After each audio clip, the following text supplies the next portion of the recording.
It's the Blues on the street. Parade's complete. And Gloria is the new queen. You can't forsake a team in last place as they sang the Bruins to sleep. My memory is scummy. What's this podcast that I'm in? Man, last season's out again, and Brink Moose is back in. Like a mating collie. Oh my gosh! Hey Pierre, what's wrong? Tokarski! What's going on? Tokarski! No team's gonna cut you a deal. Mitch said, hey Austin, you're awesome. Drop your pants and shock them. Now score like your game's freaking near. Unfriggin' believable. Sen's got no stars or snipers, but it's best draft in years. At least fans can't sleep easy because here comes Lafreniere.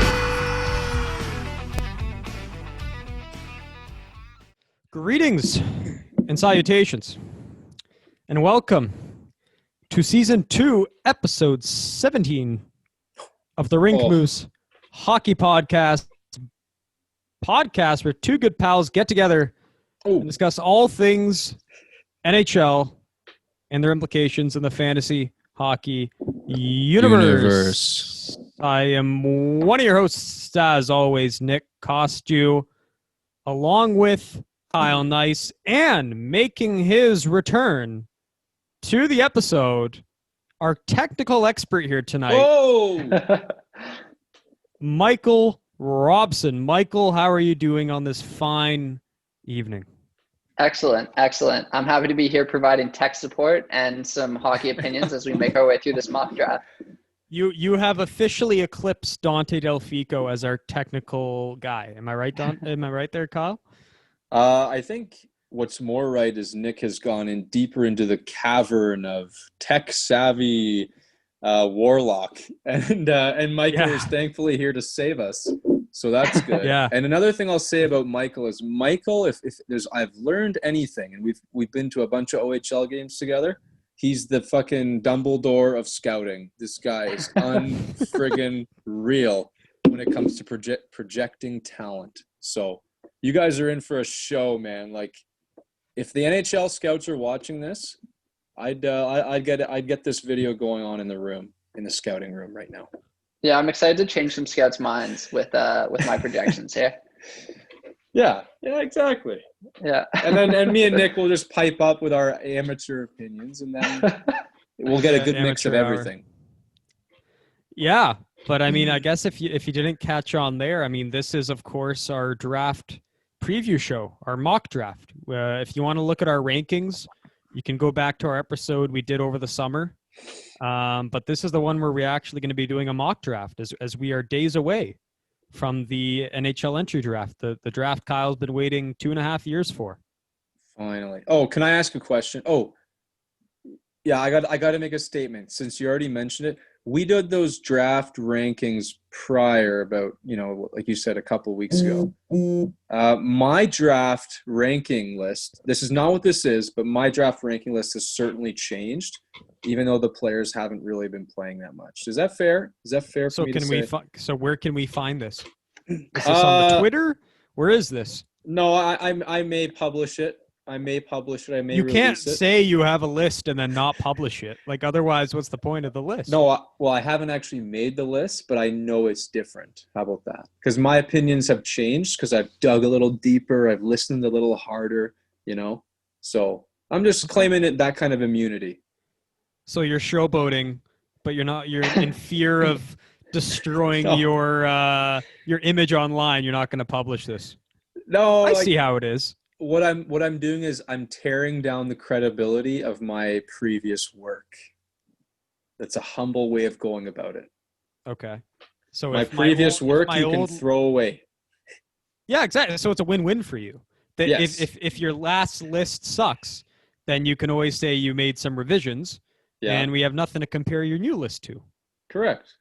So you're like Bob McKenzie. You're flexing, but you refuse to do predictions and anything like that. Yes, I'm the Bob father, and Pierre's the same way. He won't dabble in these lists, but he's always shooting his opinion off. Yeah. Pierre refuses to do draft advice, for the record. Like he does not give predictions about the draft. But he's always in on prospect talk, always on the radio. I know, but he refuses to say, "Oh, they're taking this guy, they're taking this guy." So I don't know. But yeah, I mean, Pierre has always said there's the two most important days in the NHL schedule: the day the Stanley Cup is awarded, and the NHL draft. Ooh. This year, they are literally like a week between each other. So we had the former a few days ago. We're not going to talk about that. You can listen to other people analyze that. We're above that. Oh my gosh! And He's so salty about Cooper. But the ladder is fine. So we're going to do our draft show.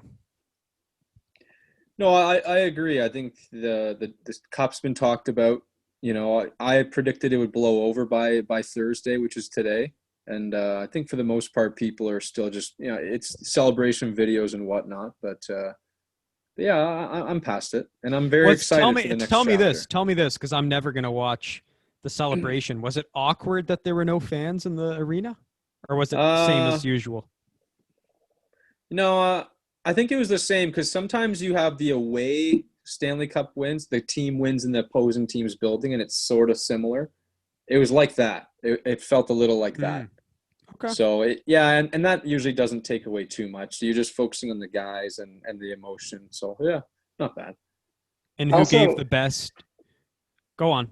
Oh, I don't think the storylines for this year were as good as last year, right? Like last year you have St. Louis climbing from the bottom of the league to win it all. And this year, the team that was expected to win it from day one walked away with it. So yeah, no, I agree. It's not the Cinderella story, but for a lot of people, and I'm not in this camp, but for a lot of people, they'll say every so often you need the best team to win to keep the credibility of like, oh, why are we getting all the best players? Why are we like this great team if we don't win every so often? So I like that perspective, but I'm quite salty they won as well, personally.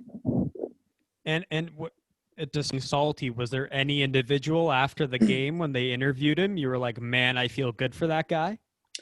Like, did anyone give a heart-wrenching speech? I don't or was know. It characterless?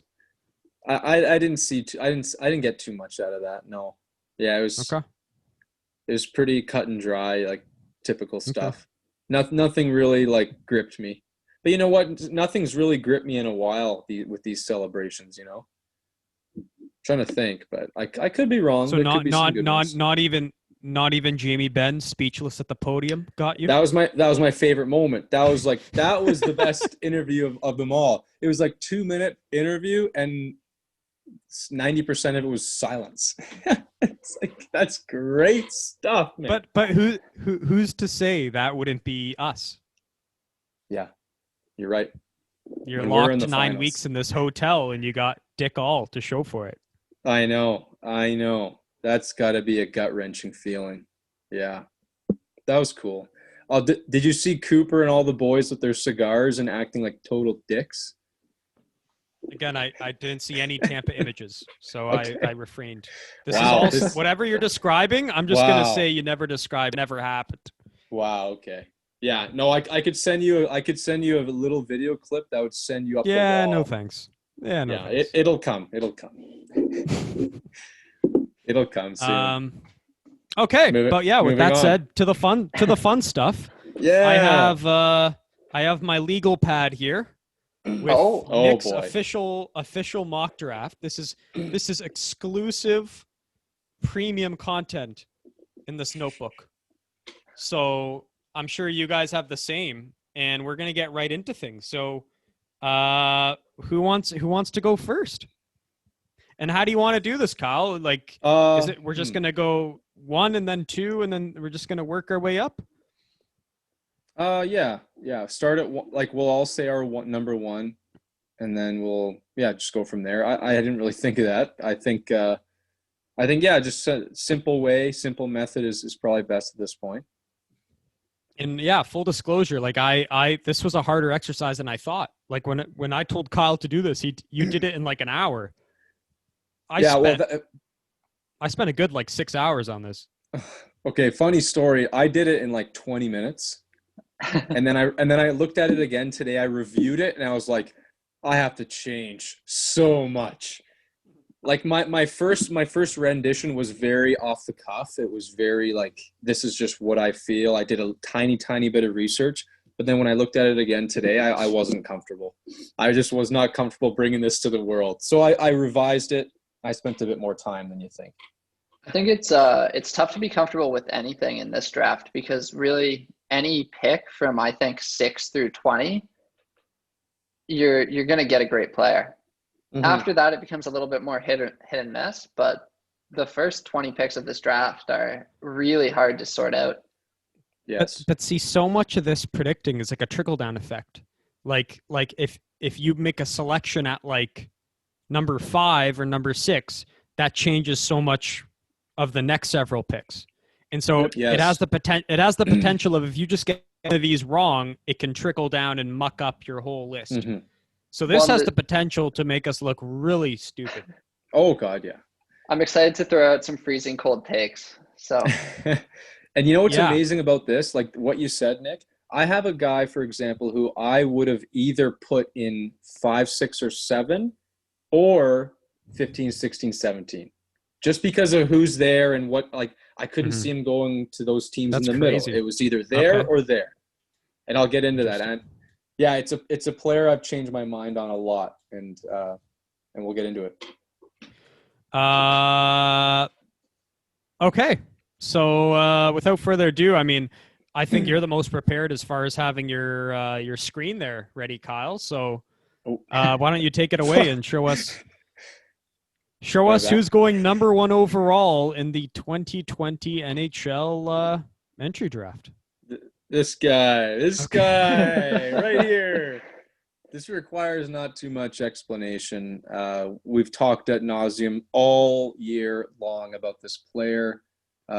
Barring some sort of miraculous trade, they're not going to pick anybody else. My only question to you guys, if you were the general manager of the New York Rangers, would you take a package of the number 3 and the number 5 for this pick? absolutely. Without a doubt, I would take that.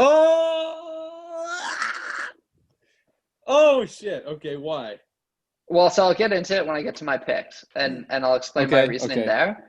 I think just off the cuff, the New York Rangers have enough depth on the wing right now, and what they really need are centers.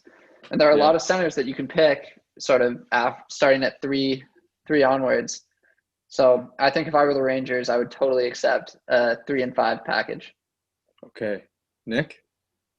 Yeah, I agree with Michael. Without a doubt, I'd make the pick. Or sorry, I'd take 3 and 5 way more instead. For me, it's not even close. I mean, you get 2 assets for the price of 1. I don't care if one guy has this potential.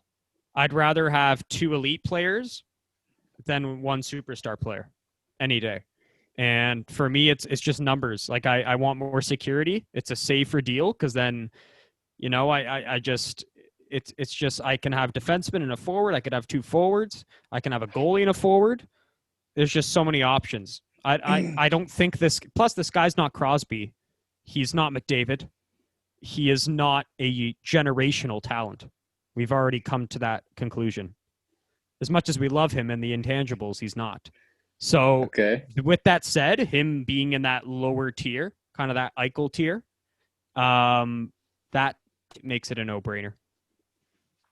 Okay. It's like saying, you know, would I rather have? Let's think about this. Like, let's make it comparable here. Well, let me give you one. Taylor Hall or Tyler Seguin? Well. It's like saying, would you rather have Tyler Seguin, or would you rather have Leon Draisaitl and Seth Jones? I'd much rather have Leon Draisaitl. Oh no, it's not like that at all. It's would you rather have Eichel, the better player, Eichel alone, or Seguin and Klingberg? Yeah, that's exactly what I just said. No, it's not. You said, would you rather have Tyler Seguin or some other guy? You had Seguin on his own, which was wrong. Eichel's on his own. Okay, Eichel on his own, or He's the Seth best player of the Jones, bunch. or Seth No. Jones and Leon Okay. Draisaitl. No one's going to be Seth Jones in this fucking draft. I'm And just no one's saying- going to be Draisaitl in this year. Those Seth are two Jones way is a better nu- players. Those are Seth two Jones way is a better number players. one defenseman, and Drysdale they're saying could be a number one defenseman. Okay. And then Leon Draisaitl, he went like what, 3rd overall or something? You're going off the rails here. Those are two way higher tier players than you deserve to be mentioning. It's like one of the best. You don't know defensemen in the You league. don't know what these guys are going to be. You're talking out your ass. Well, you don't know if Lafreniere is going to be the best player in the history of the league or not. But you don't know if Tim Stützle is going to be as good as Draisaitl. Well, Look, yeah, I I guess so. Exactly. But So we're both talking about our ass. Well, that's why we have to make the simulation, because you could say, oh, Eichel versus Draisaitl. There's a debate there. You know, they're too close in value. But I don't know. It depends how you look at it. Forget it. Okay. Michael. Oh, for the I record, assume- I would take the one player because they're too hard to come by. Too fucking hard to come by. So I think, yeah, without a doubt, if you're sticking with the pick, there's only one option at the number 1 spot, and that's Alexis Lafreniere. He's got the most complete game of any player in the draft at this moment. And he's going to go out there, play 82 games for you, put up points, be physical, make plays. And at the end of the day, he's the complete package. I do think that if I'm the Rangers and I'm looking at my organizational depth, that adding another left wing to my organization isn't necessarily the best move, but you can't pass on a guy at number 1 who's this good. Except for 2 guys at 3 and 5 who might be better. No, go on. If only he was a center, eh? Then they would have had a perfect deal. Oh, undisputed if he was a center. And I guess Oh boy, I don't know. here we fucking go. My concern with some of the players in this draft that go from the 2 to 6 spot after Lafreniere is just that they have the potential to catch up over the next few years. I don't think that's necessarily going to be the case.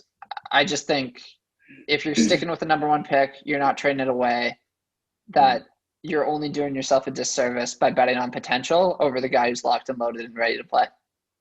Yeah, that's what it comes down to. There's no guarantee this guy's going to be better than the 2nd and 3rd players in this draft. He might be better than them now because he has the age advantage and the physical advantage, and he's more built. But that's just part of maturation. And so he's been the CHL Player of the Year like 2 or 3 years in a row, but it doesn't tip the needle for me. Like 5 years from now, I would not be shocked if those 2 guys behind him are as good, if not better, than this player.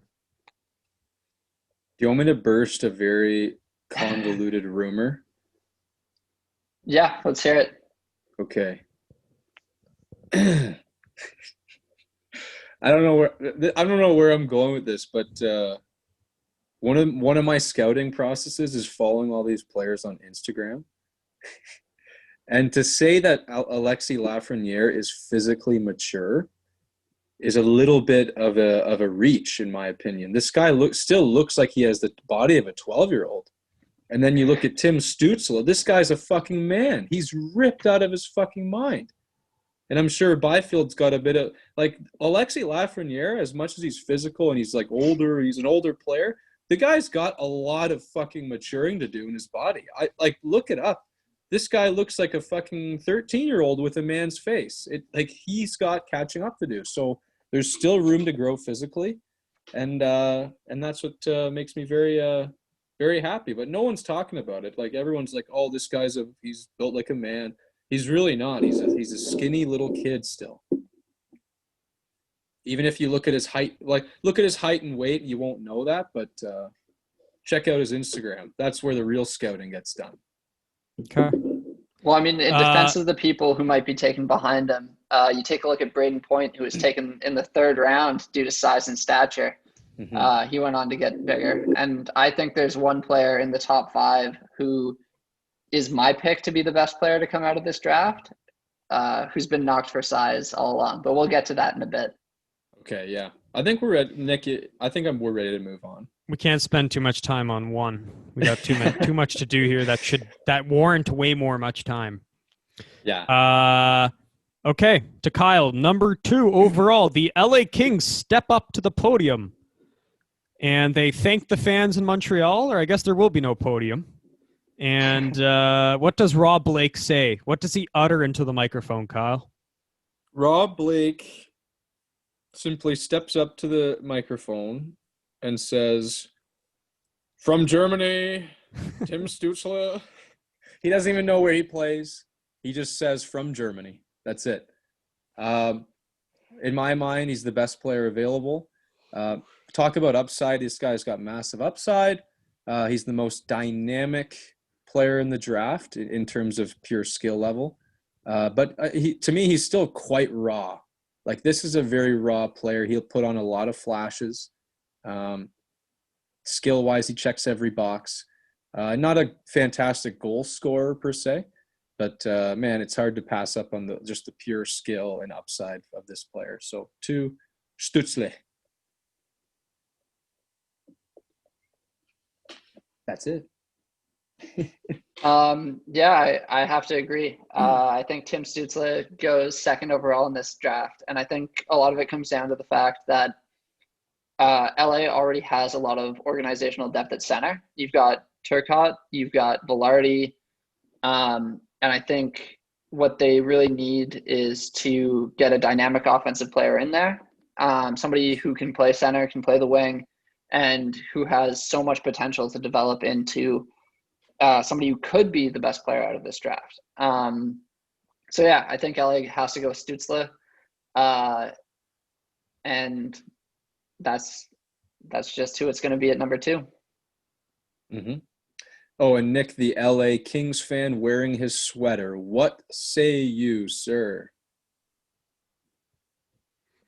Give me a second here. Just getting adjusted to the screen sharing. Because you're right. This has to be done every time. There you go. Oh boy, here we go.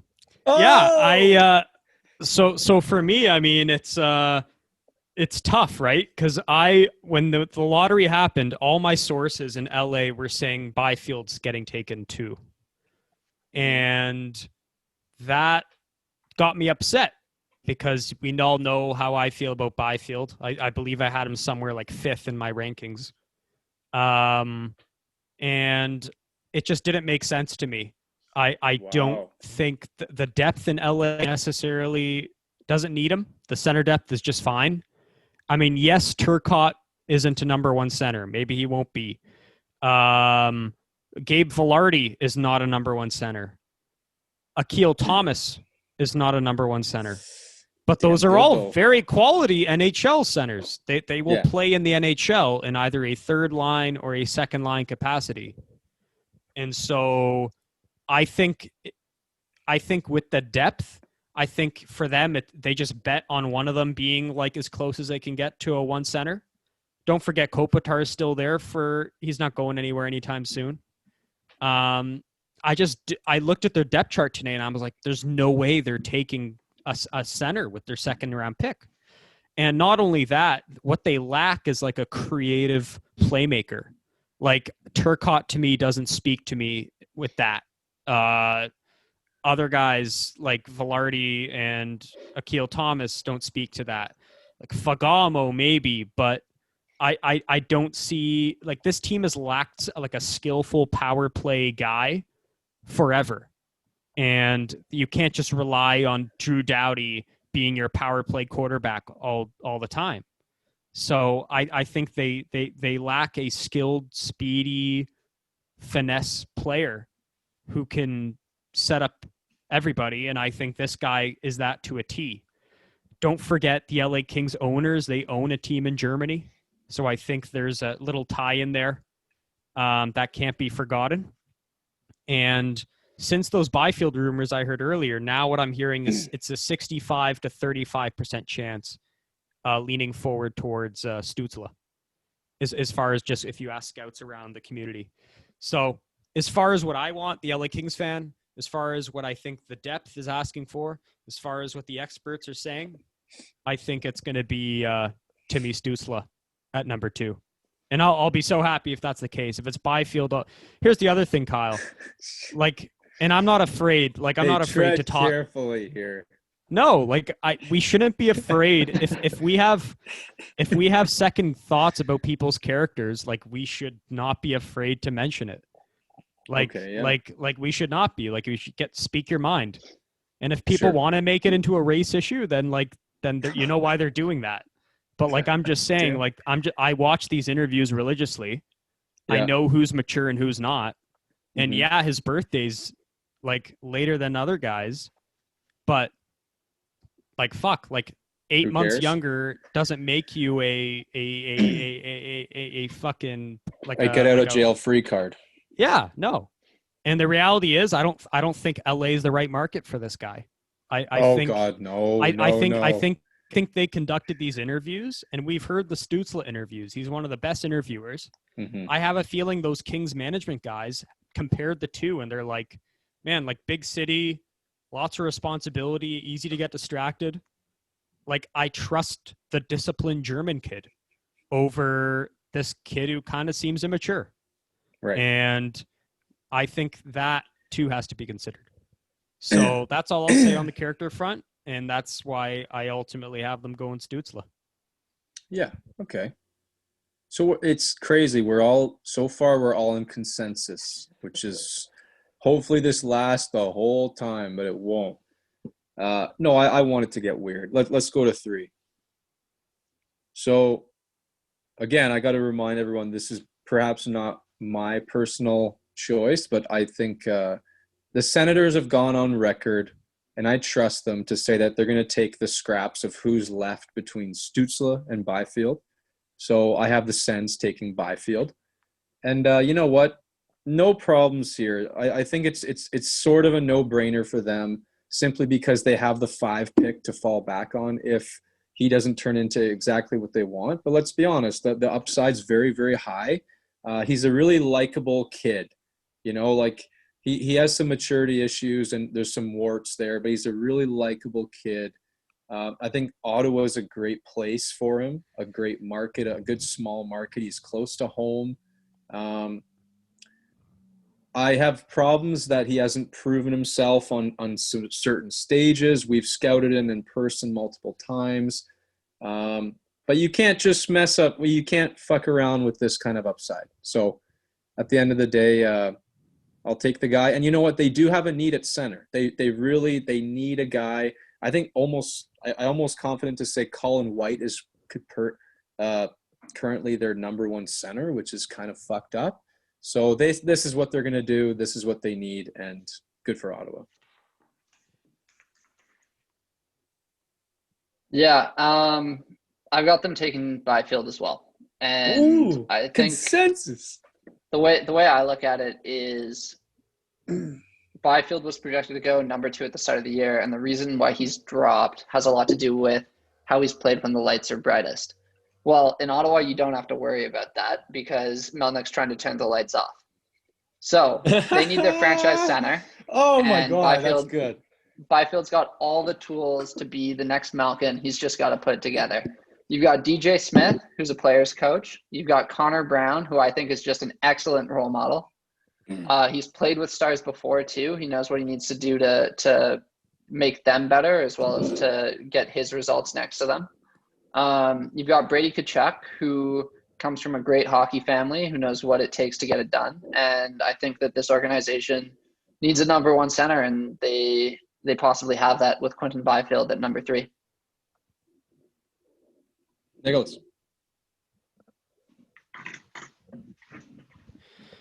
That's the man right there. Yeah, this one's easy. I mean, for the longest time, we've heard Pierre, when they've asked him, Pierre Dorion, what are you going to do? He said, well, I think everybody knows what's going to happen 1 to 3. And 5 is where it gets interesting. So if that doesn't already give the answer to you, then I don't know what else does. So they're getting whoever isn't picked of Stützle and Byfield. I'm with you guys. I think it'll work out this way. I'd argue they probably prefer Byfield because they, unlike the Kings, they lack the center depth, and you cannot have Colin White as your number one center for the foreseeable future.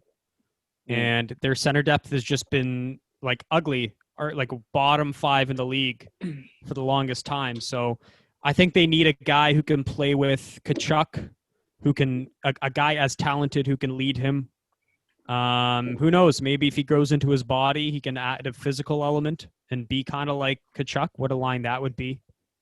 Yeah. And just, you're right, Kyle, the northern market, like there's not a lot of distractions there. You're out in the middle of nowhere. He's used to playing in Sudbury, Ottawa, very similar. So it fits the team need. It kind of fits what he's looking for. It just seems like kind of a perfect marriage. So I think this is the right way things should fall. I hope they fall this way. And if they don't, then it changes everything. Like this is what I was talking about with the trickle-down effect. Like if they get Stützle instead, it impacts so much of what they do at 5. If they get Byfield, it impacts so much what they do at 5. It's crazy. So Yeah, we'll get into that shortly. But yeah, Byfield for me. Let me ask you guys one question about the player. Do you see Byfield as an elite, quote unquote, elite playmaker? Playmaker.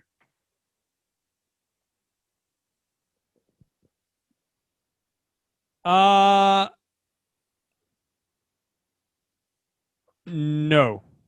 Okay, that's all I need to hear. That's all I need to hear. Michael.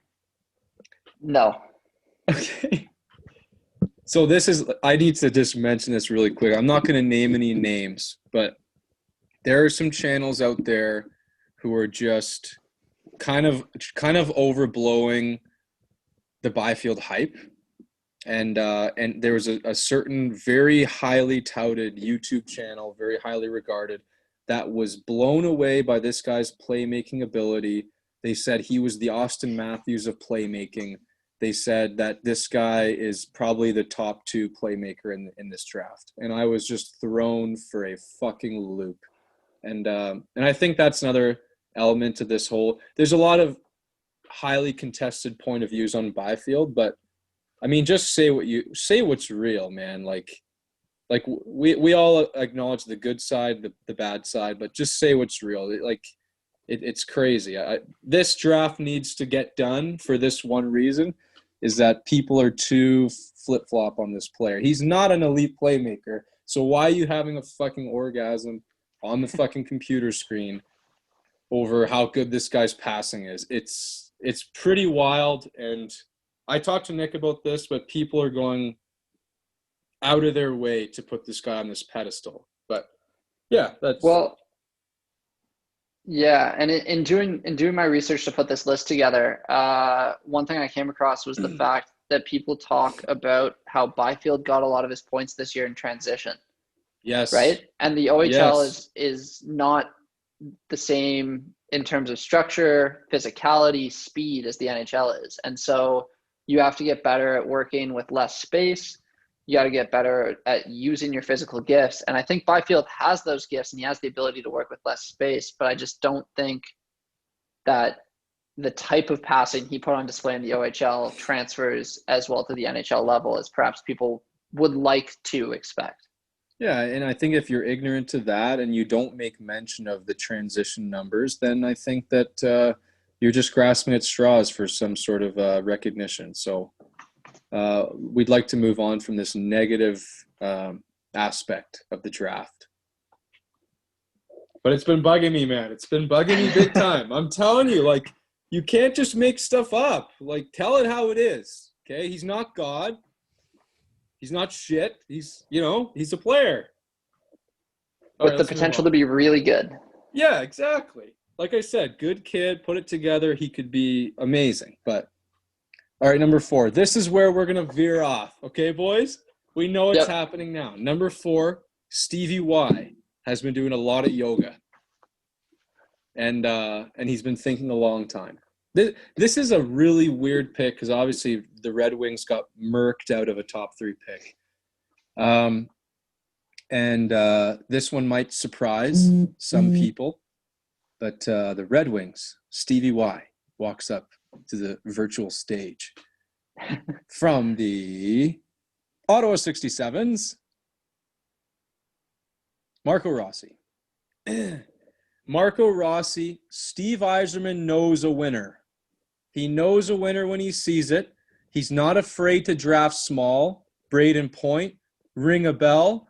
And this Rossi guy is a winner in every sense of the word. He's a pro, work ethic out the roof. And they can't go wrong. The size scares me a little bit, but I mean, he'll figure it out. He's good enough. He's got that the character alone. Like, you want to build a winning character atmosphere in your room. It starts with a guy like this, and that's why I have him at 4.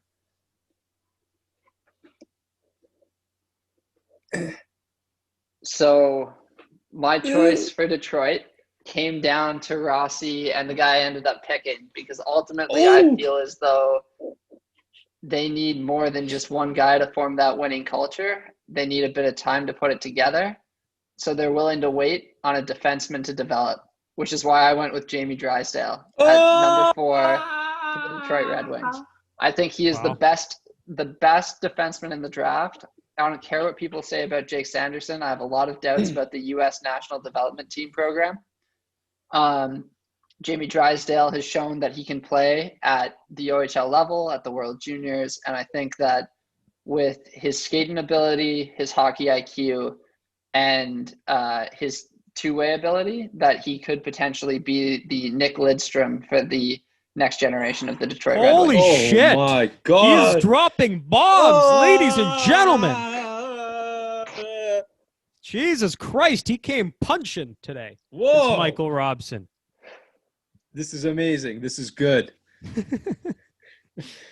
Wow, I like that. He takes the sip of drink. Oh, God, this guy's a boss. Okay, Nick, what do you got? Oh, I got? Oh, boy. I got this young-looking boy No! for you. No! Is that Cole? That's Cole? Yeah. Of course. Yeah. I mean, for Okay. me, I more lean to Kyle's opinion here. So Marco Rossi was my runner-up for this position. It was everyone's runner-up. Yeah, he's my runner-up because I think Stevie Y, we heard ad nauseum about how much he loved Braden Point in Tampa. And so I looked at the closest players to Braden Point. And Marco Rossi, to me, is a guy I compare a lot to Point because he's undersized, not the best skater, but he's built like a truck. All-around game, two-way game. And Perfetti is kind of similar. He I don't know, like he's got this high hockey IQ that I think a guy like Yzerman values. And Point's got a hell of a high hockey IQ too, and that's why he loved him. And so I could see, him liking a guy like Perfetti for that very reason. And then not to mention, the big factor for me is he's from Saginaw. He played for Saginaw. It's right in Detroit's backyard. Their whole scouting staff must have been at every single game. So the whole backyard mindset, the whole high hockey IQ mindset, the fact you need a guy to set up that sniper who they drafted a few years ago. Who is he? Zadina. Like, Philippe. I could see these two just lighting it up. And they need a power play. They need a power play specialist. Zadina can finish if he's set up on the left circle or the right circle, but they need a guy who can help set them up. Yeah. And so for me, all those factors, the whole Stevie Y aspect, the high hockey IQ, the backyard factor, to me, it's going to be Cole Perfetti. And then Kyle, I'd be lying if I didn't mention like any of like the several mocks I saw, they all have Perfetti going. And to that point, if there's any name I've heard associated with Detroit more, it's Perfetti all day, every day. He's been tied to Detroit for months. So yeah, I could see this definitely happening. I don't like it. I don't like it over Rossi. Oof. I don't either. I mean, we know my rankings. I had Rossi, I believe, in my top 3. You had him 2 third, or I 3. think. So that's the player I'd take. I just think the whole connection, Saginaw Detroit connection, might play a factor here. Yep. Fair enough. Okay, number 5. Okay, 5. So Senators' second pick. So we all have him taking Byfield at 3. So who do they choose at 5? Is it a forward? Is it a defenseman? Is it a goalie? It's a defenseman. In my opinion, they take the best defenseman available in the draft, Jake Sanderson. Okay, so this is something I've changed my mind on. I know Michael's going nuts over here. Michael, this is so not me. This is so not me. You know I like my Canadians. You know what? But I'll tell you why they did this. And this is a Senator's perspective. Whether he's the best defenseman in the draft, here's why I swapped my position on this. I've heard multiple respected scouts say, I don't know if this guy is a bona fide power play specialist. I don't know if he's a number 1 power play guy. I've heard that perspective from multiple guys. And I just don't know if his frame and his size is great at handling large minutes, large, like 27-minute playoff nights, shutting down the best opposing guys. I don't even know if I trust Cale Makar with, shutting down the opposing guys. I see him more of an offensive guy. So I see Senators, they've got Shabbat, right? They've already got Shabbat. They've got Brandstrom in the wings. They've already had their forward. And I say, you know what? Let's get the best shutdown defenseman in the draft. He's a minute muncher. Once he fills out, he's going to be a really good, solid defensive defenseman. No, he's not going to put up 50-plus points a year, but he's going to be like a Slavin. If you put him next to Shabbat, you've got, like, in my mind, a world-beating defensive pair. Like, it's gonna rival a Jones-Werenski type of quality, where Shabbat's that 70-point guy, and this Sanderson guy will shut it down. Savvy at moving the puck, really great skater, surprisingly good skater. And I think for the Senators, it's a safe pick, but it's also the right pick.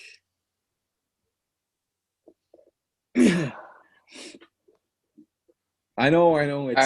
It's off the board for me. It really is. I've changed, but I've heard a lot. I've heard a lot about this guy. So we'll disagree about who the best shutdown defenseman is in this in this year's draft. Okay, I like this. But we'll get to that a little bit later as well.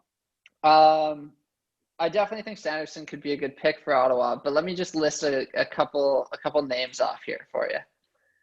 McDavid, Draisaitl, Matthews, Tavares.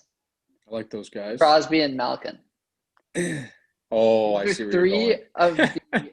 These are 3 of the top offensive teams in the NHL, and what they have going for them is a 1-2 punch down the middle.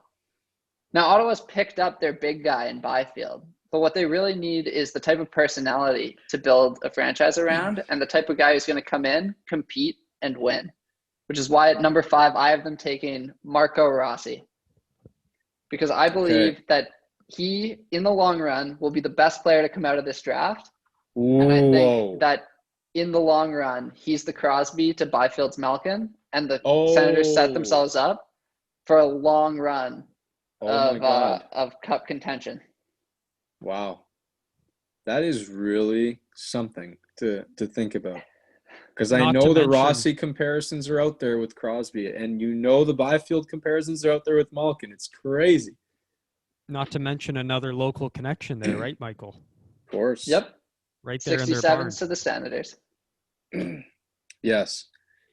I could definitely see that too. And again, that's the direction like they could foreseeably go in for sure. For sure. You're betting on like the 2 best centers in the draft. Like, who wouldn't do that? So I don't disagree. I'd probably agree more with Michael's take than Kyle's take, just because I don't see the need for the defenseman as much as you do. But regardless, on here, this man. Oh boy, So The snow. I had the privilege of talking to a deep-rooted Ottawa fan the other day. Okay, who's As this? you know, our teammate at Intramurals, Samuel Lasky, Oh yeah, Michael. yeah. He's a big Ottawa fan, and I asked him, "What the hell's going on? What are you guys gonna do? What's the scoop?" And he told me Like that, he knows. oh, he knows. You don't know this guy, Kyle. You've yet to meet him. Yeah. The point is, he said what Ottawa lacks is skill. Think a Marner type, a true playmaker, and they're not going to get it with Byfield, as we talked about earlier today. They need a guy to be riding shotgun with Byfield, who's going to feed him the puck. Kachuk's not that guy. Kachuk doesn't run a power play. Kachuk gets to the front of the net. Byfield's the same kind of guy. He's not going to run the power play. We just talked about that. Who's going to run the power play? Lucas Raymond. He's going to be their version of Mitchell Marner. And I think that's why they're going to go with him. I didn't come up with this till later today. This was a tough pick for me to choose, but I think this one checks the most boxes. Not to mention, I mean, you look at their depth on D. I mean, Jacob Bernard Docker, Shabbat, Brandstrom, or is it Brandstrom? Who's the? Yep. Yeah. I mean, Lassie Thompson. It's not bad. And it's pretty good. I don't see the need for the D here. They can always address the D at pick 28 because don't forget they do have the Islanders pick, and I see a lot more defensemen dropping in this draft. I think the smarter move here at 5 is to get these all-world offensive guys like a Rossi or a Raymond who you won't get later in the draft. Whereas the defensemen, after the first 2, they're all kind of the same and they're all muddled, and I'd be betting one of those guys drops to 28. So, and then there's 2021. The draft of 2021 looks like a very heavy defensive draft. Better defensemen than forwards. So you can always bet you're going to check that box there. So I just think I look at their need. You need a skilled playmaker. Their existing depth. The fact they have the 28th pick. All of it speaks to me. They're going to pick Lucas Raymond at number 5. Nick, if I think it's a great pick. But if there's anything you can almost 100% bet on, it's that a defenseman will go in the top 5 every single year, no matter what. And second thing you can bet on, defenseman will go higher than you think most of the time. And plus, I think after Drysdale, Sanderson, and maybe Schneider, I think there might be a big drop-off in defenseman. That's all I'm saying. There's a drop-off. But they'll still get the kind of guy they need. They don't need another Shabbat.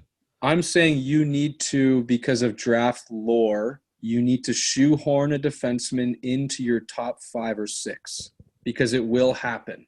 I guarantee you it will happen, and it just depends where he goes. But I think we also value Sanderson a little bit different. That's fine. I still have my D going high. Like. You'll see coming up. I still have them high. It just, I don't necessarily think they're the right pick. Like, you got to speak with your mind and not just look at previous history, you know? I will back Kyle up on this one, though. Eugene Melnick did come out and criticize the way the Leafs were built for not focusing enough on defense. So there could be internal pressure to take a defenseman with the number 5 pick. Yeah, I mean, and Nick went on about Raymond, and he was one of my hardest guys to fit, to slot, because I've gone so teeter-totter with this guy. But I have him at 6 with the Ducks. I have the Ducks picking Raymond. You know what? They're building some intriguing pieces up front. Think a Zagras, a Steele, a Terry, a Comtois. But they have needs pretty much everywhere from what I can see. And this is a situation where I want to take the most skill. I want to take the guy who's going to, with Zegras, kind of run my power play. And, excellent playmaking, skates brilliantly, sneaky good shot. There's no real flaws in this guy. The only main concern is he didn't produce numbers very well in the SHL, but he didn't get many minutes. So I think this guy would really excel on Anaheim, and he's going to disappear from existence. Like, he'll go to Anaheim, and we'll never hear about them again except for if they make noise in the playoffs. Like, that's just what Anaheim is. They just fucking steal careers from us here in Ontario. So he's going to go to Anaheim. We're going to forget about him. Him and Zegras will make a really nice couple, and they're going to usher out the Getzlaf era in style. It's gonna be a good fit there. So I agree that Anaheim desperately needs scoring. Over the past year, they were the 26th team in the NHL in goals for. And so instead of going with a playmaker, I went with a sniper. The other Swede, Alexander Holtz. And I just feel as though at the end of the day, what they're going to need is somebody who can put the puck in the back of the net. They've got good veterans. They've got a good decor. They've got John Gibson in net. And now what they need is somebody who can score for them and give them a chance to win games. And I think Holtz with his shot gives them the best chance to do that. So I went with Alexander Holtz. I like that. Wow, what a take. What do you mean what a take? It's just a very fair take. I know. I've become so accustomed to Michael just dropping bombs every segment here. I'm just like, everything to me is like, what a take, what a take. I know. He's making us look bad. Okay. Just pulling up my next guy here. Anaheim Ducks are going to select this man. And to me, everything about just the way this draft's unfolding in my mind is seamless and is how it should. This team has Kyle. I'm starting to really doubt your knowledge about the prospect depth of the Anaheim Ducks. All those guys you were mentioning, like Steele and Dubois and Terry, they're all forwards, man. They're all forwards. Or sorry, not Dubois. The other French Canadian. Comtois. Like, they're all forwards, man. They have no defense prospects. All the defense prospects they've seen walk, like Shea Theodore and the guy who went to Buffalo, like and yeah, like they're all going, and there's no room for another skilled guy like Raymond on this team. Like, the fact you already got Zegras, who is literally the definition of skill, the definition of a power play quarterback. There's no room for two of those on this team. You think Zegras is enough? You think Zegras is enough? There's no Zegras is like he's not enough. He's an elite playmaker. He on these lists we've seen, he's the number one prospect outside the NHL, arguably. They don't need another one of those. The two of these guys will bash heads. They don't need two Patrick Kanes. They just don't. And I don't see the fit. I see this fit better. You said they need a guy on the power play who can work with Zegras. I think Drysdale's a better fit because he slots in at the defense. He's there at the top of the blue paint, and he's just working with Zegras, and it's just a magical work of art, that power play. So I don't know. I look at their forward depth, which I see. I don't see a D depth. I look at someone like a puck moving D that they kind of need. Like, guys like Manson are great, but let's face it, they're just rocks on the back end. They don't really move the puck. Drysdale fills that void. I just think this kid's going to be the California kid. He's going to go there, and I think he'll thrive. So to me, it's an easy one. Jamie Drysdale to the Anaheim Ducks.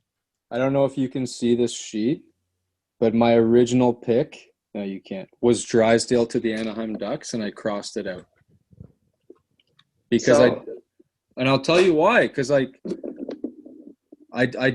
if they're gonna pick Drysdale, if you're gonna pick Drysdale, you better hope and believe that he can run your number one power play. I just don't. I don't think he can. So that's and I said in my thing, I am choosing this Raymond kid as a best player available situation, which in the top 10 has been mainly cited. In the top 10, you must choose best player available unless an equally good option appears at a position you can better fill. So that's why I didn't choose. I crossed him out. He's on my sheet, but I crossed him out. Yeah, and I just think Anaheim, I mean, you've got Fowler, you've got Lindholm, you've got Manson, and you add another defensive prospect to that, and that'll boost their defense. But I don't know if you necessarily need it as much as you need a bit more scoring touch. Oh, their score. I looked at their forwards. It's pitiful. It's awful. There's players I've never heard of on their second line. I just will think say the guys this. they just need time to grow those guys, and all those defensemen you mentioned aren't number one power play defensemen. Like And Josh neither is Manson and Drysdale Hampus in my Lindholm mind. are not. They're not. This guy is. So this is like an easy choice for me. Like I disagree. Well, you can I will say disagree, but you this. don't have to shit on my opinion. Now. I can. Jesus When it comes to Christ. when it comes to Californian hockey teams, I doubt your knowledge about their prospect pool. Okay, great. But I'm Well- telling you, draft philosophy is usually best player available in this case. Not everyone adheres to that. Fine, we'll see. Okay, so for the record, I want to make sure I have these picks on the record because Michael, we're doing a competition here. Whoever gets the least right is buying pitchers for the group. Oh, okay. We Because did I a was about similar. to say that for the record, I bet that Nick is going to come out as the most right so far. There we go. But So I got Kyle with Laugh, Stutzla, Byfield, Rossi, Sanderson, Raymond. Is that right? Yes. And then I got Michael, Laugh, Stutzla, Byfield, Drysdale, Rossi, Holtz. yep, that's me. Perfect. Okay. Pitchers on me. Okay. okay, Number 7. Kyle, take it away. This is a perfect fit, and there's no more perfect fit in the entire draft. The Buffalo Sabres. Oh no, we're at 7. We're at 7. Sorry. Yeah. Okay, this is less of a perfect fit. Number 7.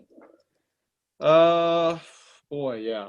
This is probably off the board, but the Devils take a gamble and they take Askarov. So the goalie's off the board. Hyper athletic, intelligent goalie, yada yada yada. You've heard it all. Physical capability and pedigree to live up to the hype. Carey Price, no. A Carter Hart type guy, yes, I could see that happening. Just a very solid goalie that you can have for the next 15 to 20 years. Devils are relatively rich down the middle, depending on who you ask. If you're a Jack Hughes guy, sure. Nico Heischer's there too. You've recently acquired talented youngsters, Kevin Ball. You have Ty Smith coming up. PK Subban is still back there, so I didn't look at a defenseman. And they've got late first rounders that they can use to supplement the forwards and the defense if they choose. I think they're in a good spot to take a gamble on the goalie because I simply don't think this guy is going to last past around 11 or 12. So they take the gamble now, make sure they get him. And they've got 18 and 20 to address other needs if necessary. And no, I'm not a big Mackenzie Blackwood is your number one guy believer. So there we go.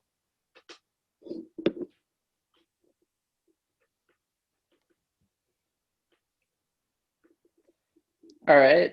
Well, I took a look at the Devils and I figured that, they've got their young offensive players in Hughes and Heischer. I thought that Blackwood stands up as their number one moving forward. At least they're not going to be looking for another goalie right now. And although they've got Ty Smith and Kevin Ball in the system, I figured that at the 7th spot that they were going to go with Jake Sanderson. I think that Sanderson is a solid defensive player who could possibly have that offensive upside. And I think that he's shown leadership with his time at the U.S. national development team, and that New Jersey can be a little bit patient with him, let him develop, and start to build a fantastic decor, sort of similar to what the Hurricanes have done over the past few years, and move forward as the new New Jersey Devils while still being based in their old philosophy of defense first. Nice. I could not help but agree. This one makes sense to me. Guy. This makes sense to me. Or not. This one, I like this because you mentioned it, Mike. Like they already got Heischer and Hughes. I don't see like the appetite here to get a forward at 7. Don't forget they have picks at 18 and 20. And there's a lot of forwards that could be bunched up there. And I think at this point 7, they're like, okay, there's these 2D that are really, really good. And they're different than everybody else, as Kyle said. So if one of them's left, which according to my list, there will be, we take him and then we address the forwards later if we want forwards. So yeah, Ty Smith is great. I think Ty Smith can run a power play. I don't think this guy can run a power play. This guy's more like a stopper, like a Slavin type, which I think they need. Ball will be good too, but this guy's better than Ball. He just moves better.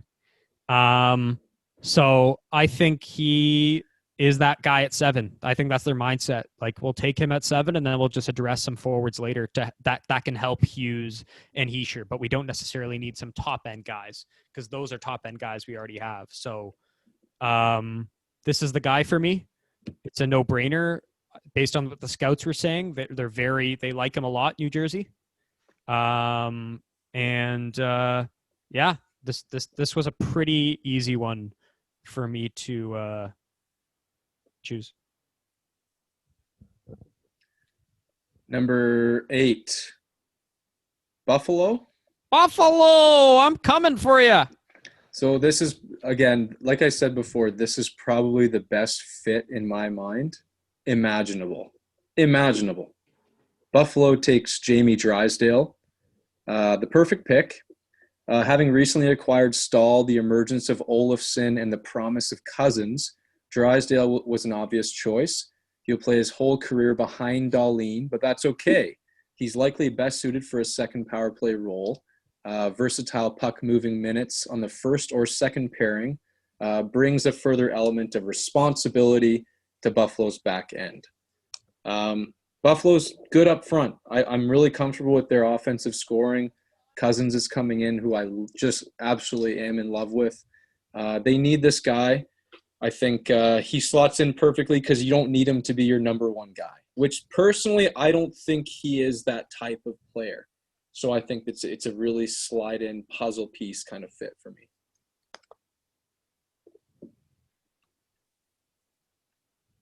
Yeah, I think he could definitely fit in Buffalo. Personally, I have Lucas Raymond going to Buffalo. I think that they've got Skinner locked up for a long term. They expect him to put pucks in the back of the net. They've got Eichel as their number one guy.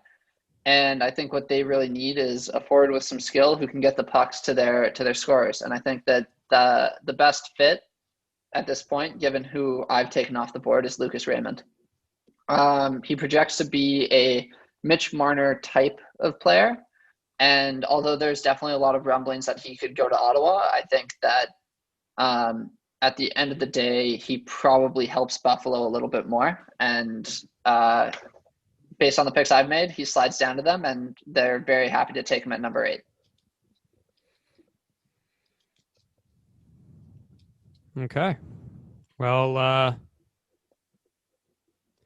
speaking of sliders, this is quite the slider. And if I'm Buffalo, I'm licking my chops about getting this guy at number 8. Boy. This is a mistake. Yeah, they've been clamoring for a center for a long time. And I won't deny what Kyle said about, the winger that they just drafted, Cousins. And he'll be a center. And I can't deny the fact, yeah, you need some defense help, even though you do have a generational talent on the back end. But the fact is, if this guy drops that far, which according to my list he will, I think they're salivating because they need that center. There's a big drop-off in the centers after he goes. Like guys like Lundell and Zari, they're just not this guy. And I just think they see it and they go, okay, this is our number 2 center. This is what Casey Middlestat should have been, and he's not right now. And he's a guy who can jump in soon. We've talked about how he's one of the guys who are NHL ready. Well, Eichel wants to get out of Buffalo. We've seen that with the trade rumors this week. And I think he'd be clamoring for this pick too. He wants an NHL-ready guy, and this is an NHL-ready guy. So they got their center depth.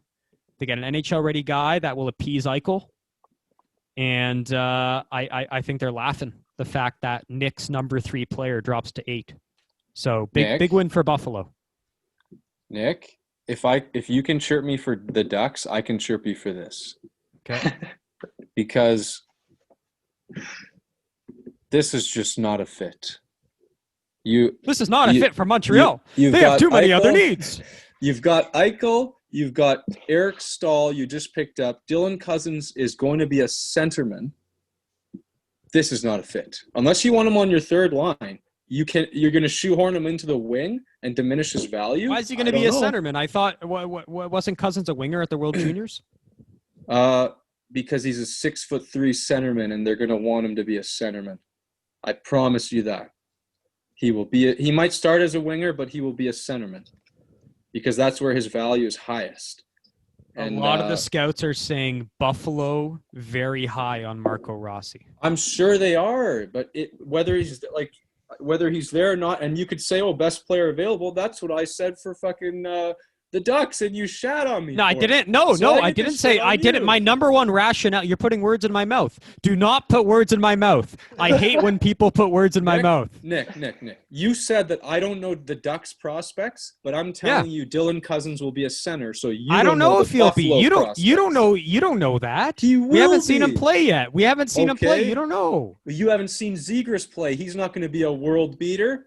Is he? You don't know that. He might be. No, he won't be. You don't even know if he's going to be a center. He was also a center/winger. He might not even be that. He's just going to be – yeah, so you know what? This is just you getting what goes around comes around, and that's what's coming around right now.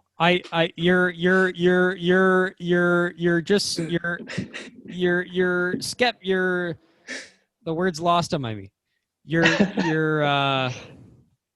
You're speculating that this guy's going to be a center. You don't know he's going to be a center. He's going to be a center. The fact is they need a center. If you go to his page, it says centerman. And he's been playing center all year for the Lethbridge Hurricanes. I think if Buffalo wanted him as a winger, they'd say, "You better play wing this year so you can get used to it, sir." They would have said that. And what about my point about NHL readiness so that Eichel is appeased? That's why they got Eric Stahl, so Eichel can be happy and they can have their number 2 right away. That's why they got Stahl. So Eichel's happy. They're a competitive team, but what they need is the defenseman. And if I don't know, they need the defenseman. Like it's just it is what it is. They got no defense prospects. I don't know about that. I mean, they have a generational player. Yes, exactly. But it's not enough. It's not enough. Tampa has Hedman, but they have a lot of support behind them too. Okay. We agree to disagree. Or we could just be, just supportive of each other's picks, and we don't have to have this kind of conversation. I like having these conversations. This is way better than being yes men and just nodding the whole show. Fine.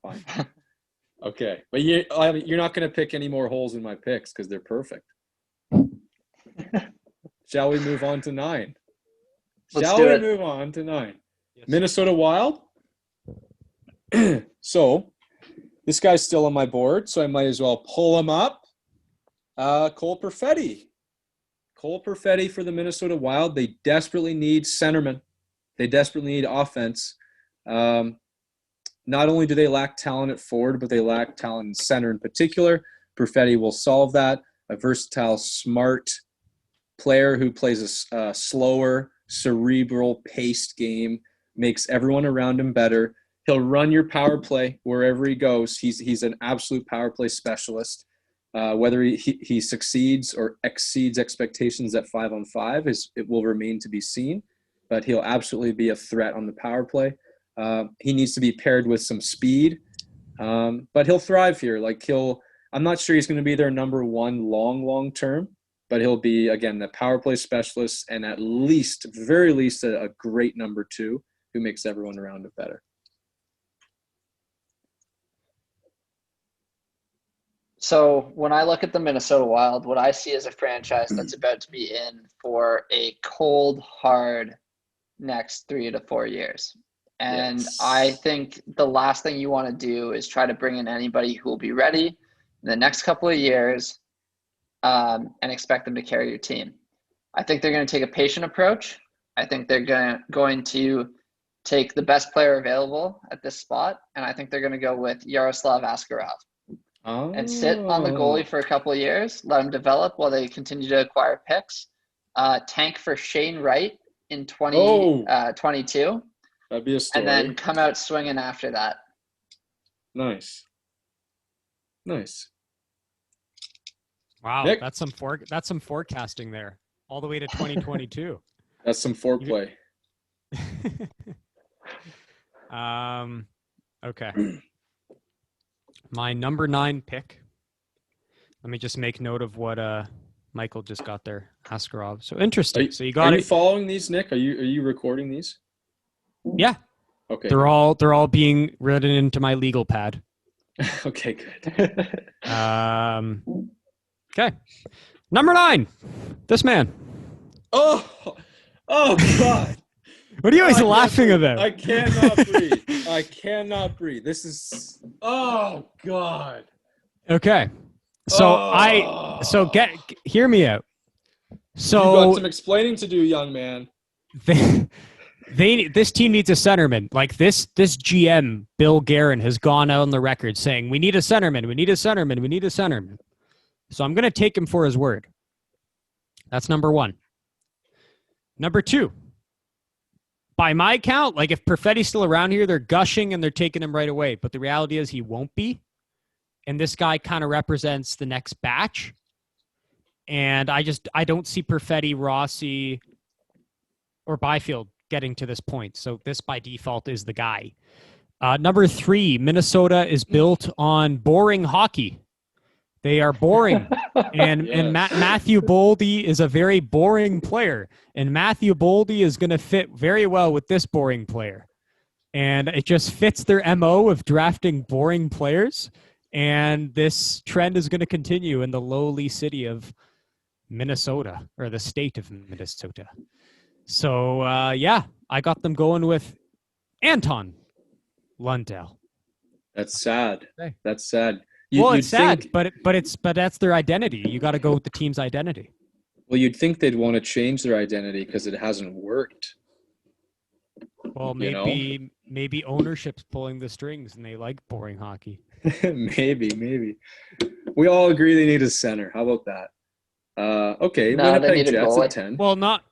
Yeah, I mean, who did you? Yeah, you had Askarov, right? Yeah, I have them taking Askarov. Which is because the fair. center Yeah. that they Which is need totally fair. is not available Totally for 2 fair. more years. Right. Totally right. fair. And to be honest, I think wherever Askarov goes, I think it's going to surprise us wherever he goes. Yeah. Like it's going to be like, oh wow, that's weird. Because if you remember, the goalie last year, what the hell is his name? Went to Florida. You know what I'm Spencer talking Knight. about. Spencer Knight. Spencer went like 12 to 14 area. And this guy's more highly touted than Spencer. So I wouldn't be surprised if he goes in the 9, 10, 11 range. So, yeah. I can see him going 9, 10, 11, but I can also see him dropping down to closer to like the late teens, early 20s.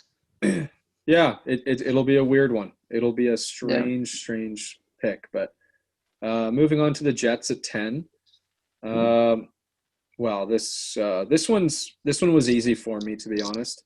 I've got Braden Schneider at number 10 to the Jets. Team's glaring weakness is on D. I really like their forward crop. Connor Hellebuck is a star goaltender. So it wasn't hard. Perfect player for them. Fills the hole left by Trouba and Bufflin. Physical, calm, separator of pucks, who's competent puck mover. He's not going to be running your power play.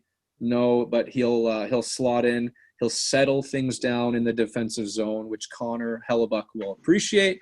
And don't expect him to lose many puck battles down low. He's as strong as an ox. He's got an excellent interview. He was rated as one of my highest character players Just a very professional attitude. He'll do whatever it takes to get better. He's got some things to work on, but he'll make it, and he'll be a great pick for Winnipeg. Well, Kyle. Sorry, that was Schneider. I took Schneider. Yeah. Kyle, I can't disagree with you. Winnipeg needs defensemen, and that's why I have them taking the best shutdown defenseman in this draft. A guy who is smooth skating, WHLer with a mean streak. He's got size, and he's got the offensive upside. I have them taking Caden Gooley. Mm. And I just think that Caden Gooley can step in perhaps this year, but more likely than not in a year or two, and can add to that decor and really bolster it. He can provide a second option to Josh Morrissey. You can have them playing together or on different lines. And I think at the end of the day that Caden Gooley is the best option for the Winnipeg Jets at number 10. I was super close between the two. I really like them both, but I see that. You guys are quick. I can't even pull up these photos in time. Tech savvy, Nick. This is tougher than it looks. Okay. Pull it up. Relax. What defenseman will he choose? Or will it be a forward? Or, he'll pick a winger. He's going to pick a winger. He's going to pick the goalie. Oh, no. No, Nick, don't do it. Oh. So to me, right. this is one of those best player available kind of picks. Like you're looking at you can just pull that out whenever you want then, huh? You're looking at you're looking at your depth chart, and you see this guy still around at 10, and you go, you know what? Not a bad pick. And the reality is, I think Laine is on the way out. I don't know if in 2 years Patrick Laine is on that team anymore. And if you could have a Finnish sniper replace the Finnish sniper, I think you take it.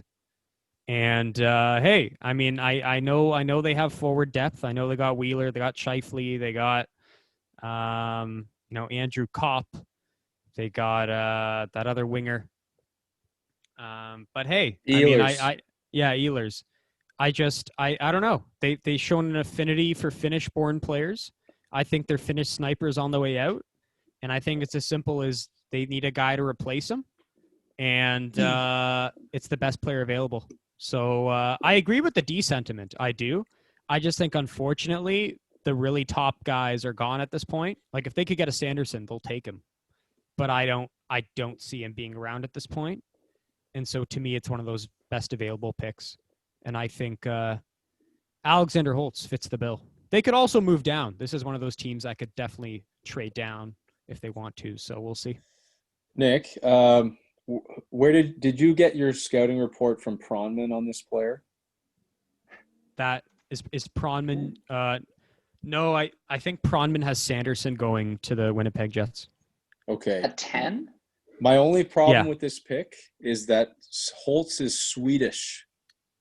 Is he not Finnish? No. Oh yeah, he is Swedish. He's part of the Terror Twins of Sweden. Right, you're right. Him and Raymond.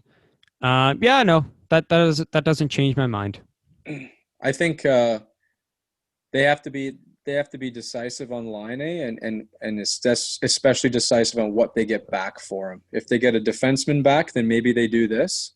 But if they get a forward back, then they'll probably go D. But I just hear all the rumors, like the way things aren't working out there, and I think he might go. Right. Okay. Well, moving on to 11, Nashville Predators. This is where I have Holtz going simply because he can't fall any further than this. Best shot in the draft in my mind. Not the best goal scorer, but the best shot. Let's see. Sort of reminds me of Forsberg, so it's a cute little fit there. He'll enhance the power play as a trigger man, hopefully find a home next to Matt Duchene, whereas Forsberg lives beside Johansson for the most part. I see him as he'll score 40 goals at least a few times in his career with the right centerman. So, the Nashville Predators are strangely streaky with their offense. This guy will fix the consistency issues there, I think.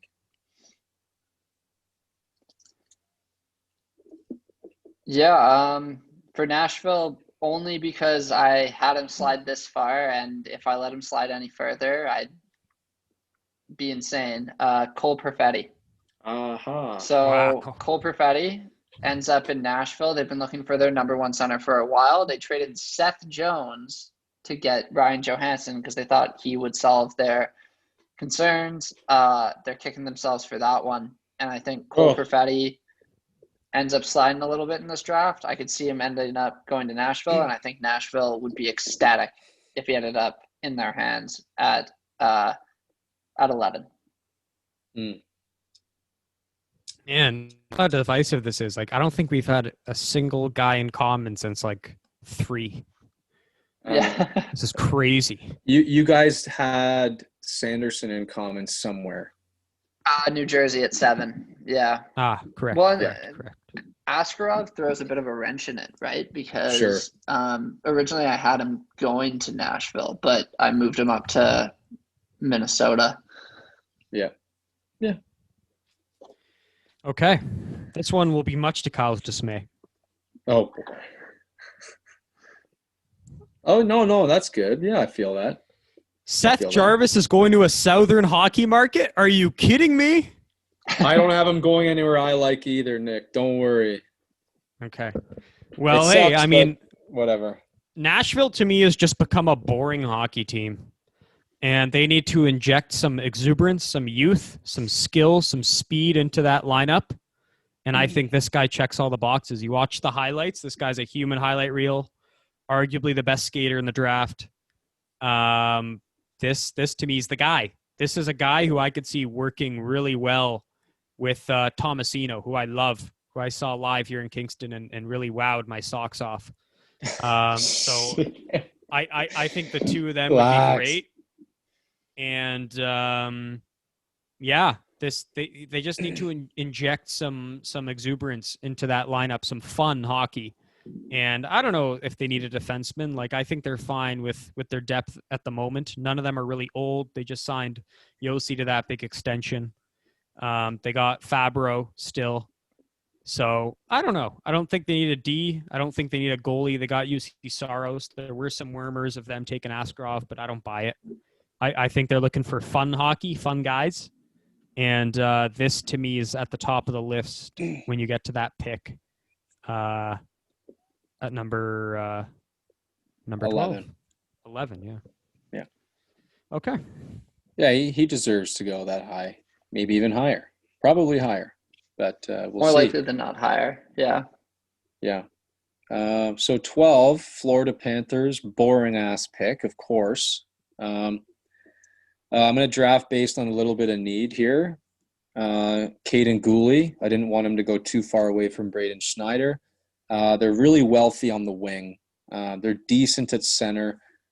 Seem to really struggle defensively. I mean, there's some big names back there, but for whatever reason, their numbers defensively always seem to hurt.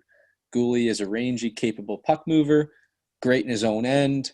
At worst, this guy's a 3 or 4, but could easily be a number 2 with a higher offensive upside than Braden Schneider. But I just think he's going to be really well insulated as a second pairing, just overall versatile defenseman.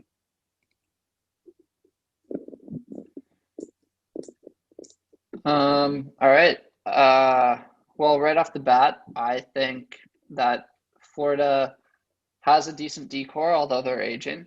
So I'm going to disagree with you. I think what they are going to look for is another centerman, because I think that what they've been trying to find for the last little bit is somebody to slot in behind Barkov who can play the game the right way and bolster their offense. And so I think at this pick, they take Anton Lindell, who's a little bit of a Barkov light.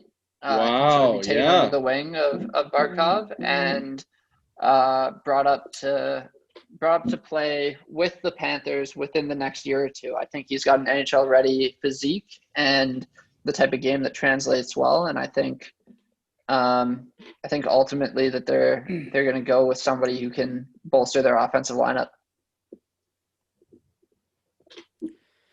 Florida just made a trade. When, just now? They traded Michael Matheson away for Hornqvist. Right. And I was a little surprised because this, to me, is a team that looks like they need help on D, and they need help on D right now. Joel Quenneville is very impatient.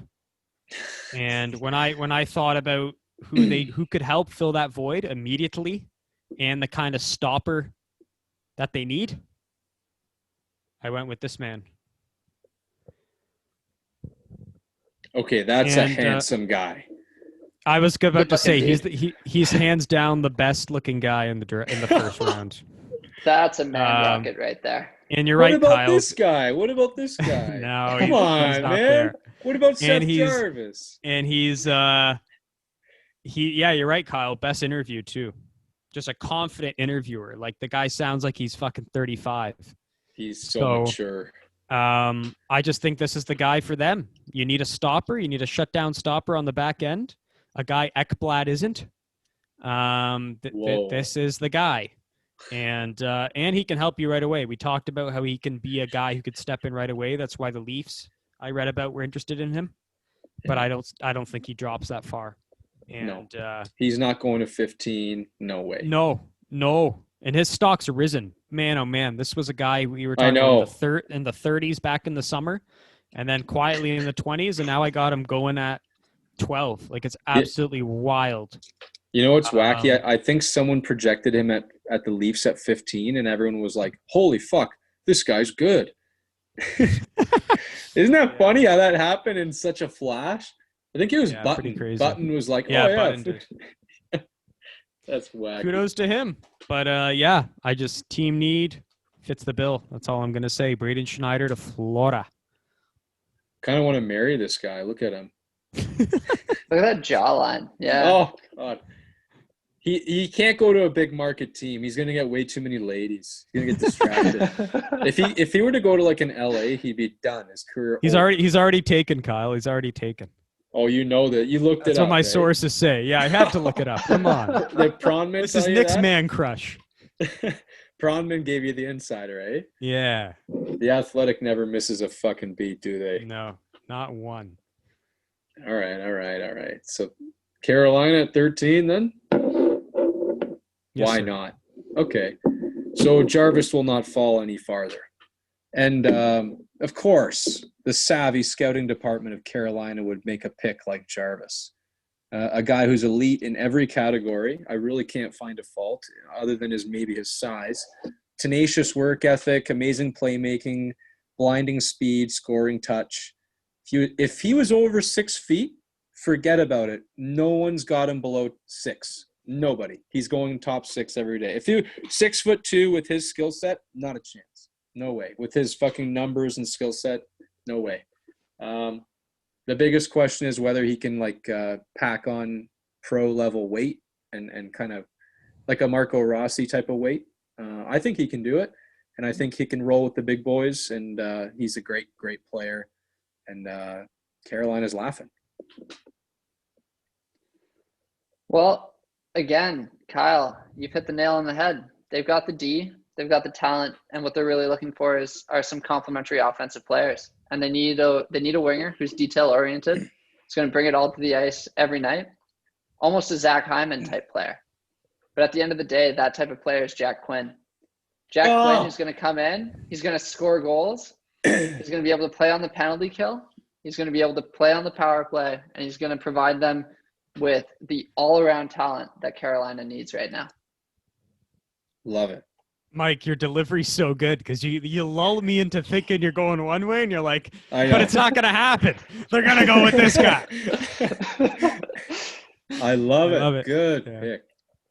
They better not do this. They better not go the Michael route because I'll be furious.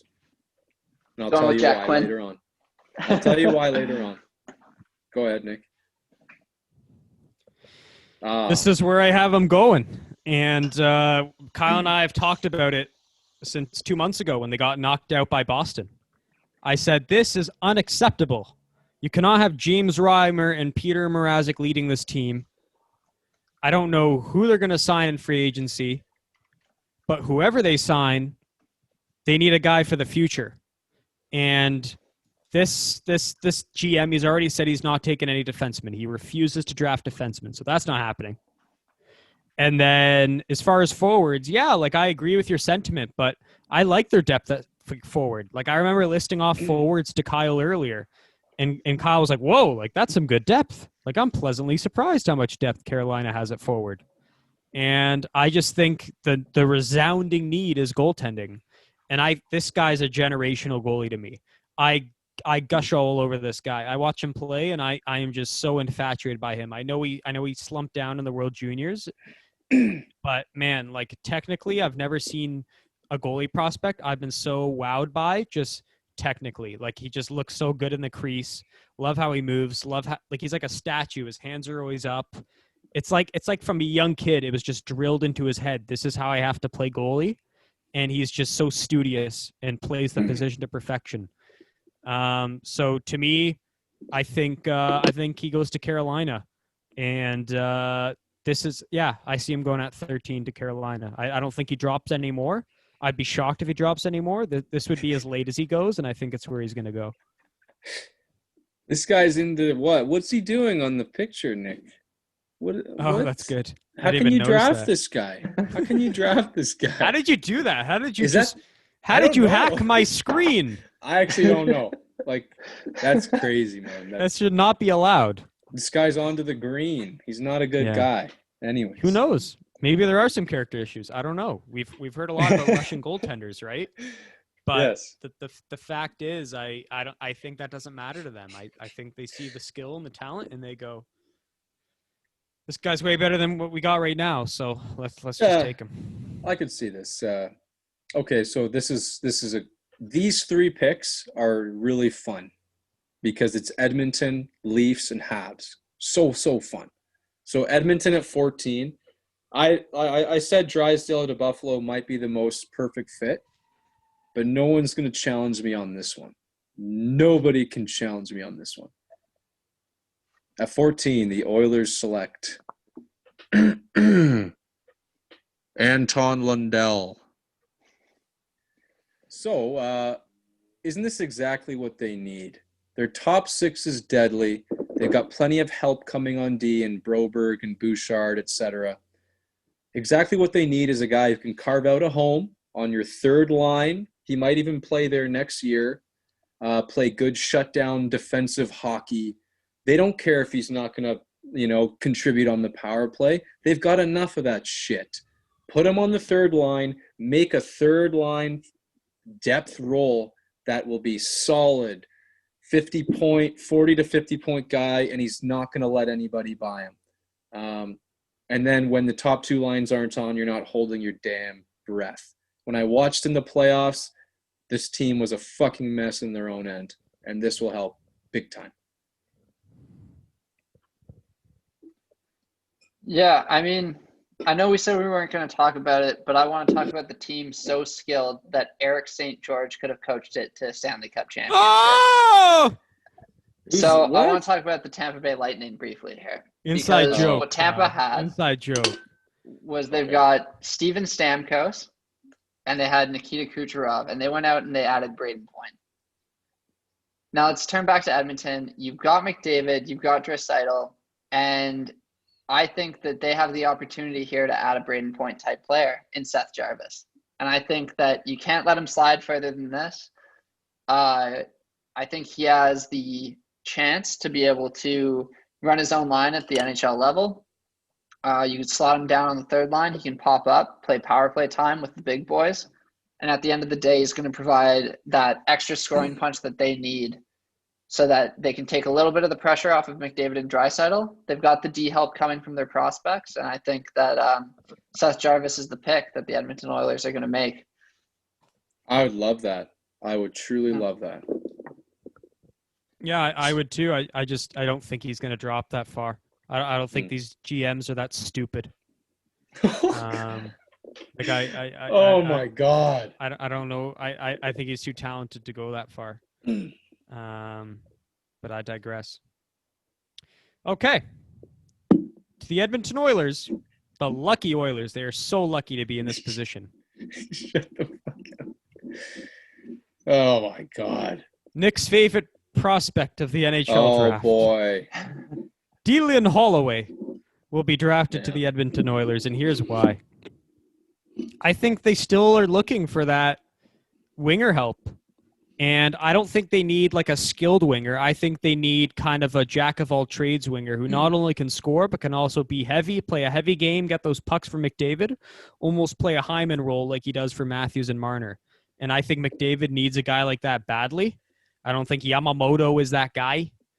And to me, this guy is that. He will score. He will do the dirty work. And he's also a pick that's just safe as fuck. Like, we've seen Edmonton make so many bad picks in the past. I think if they just want to cover their asses, the GM there, this is the one you take. And I think from a depth perspective, he fits their team need. I think McDavid gives this one a nod, which matters. Yes. And I just it fits all the boxes for me. So I'd be happy with this one. Of all the teams I'd like my favorite prospect to go to, this would be one of them. And I'd give a big thumbs up to Bob Nicholson if he makes this selection. So I've got a quick question for you before we move on from this, because if I'm correct, you still have Jack Quinn on your board. So I've got to ask, why Holloway over Jack Quinn? Yeah, Jack Quinn doesn't get his nose as dirty as Dylan Holloway. Jack Quinn is more of a sniper, a goal scorer. But I think they got enough of those guys in Edmonton. I think Yamamoto can do that. I think obviously Draisaitl can do that. I just think they need more of a grindy guy. I think we saw that in that Chicago series. Like, yeah, they could go toe to toe with Chicago scoring and trying to win 6-5 games, but I just think they need more of a grinding identity, a hard-nosed mentality there in Edmonton. And this guy is that guy. And I think the Leafs are going to be cheesed when he goes ahead of them and Edmonton picks them at 14. That's my prediction. So I just think he brings more. He's more of a holistic player. He brings more than a guy like Jack Quinn, who's a little more one-dimensional. Oh, I don't like that. But I don't think this will happen. For the record, I think me and Nick are going to be wrong. But I have the Leafs taking Dylan Holloway at 15. Question is, has Dubas figured it out? We'll see. I think Holloway in particular is the perfect player for them.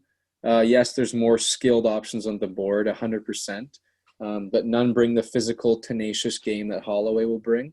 It doesn't have to be a superhero on the scoreboard to succeed in Toronto. They've got enough guys to do that.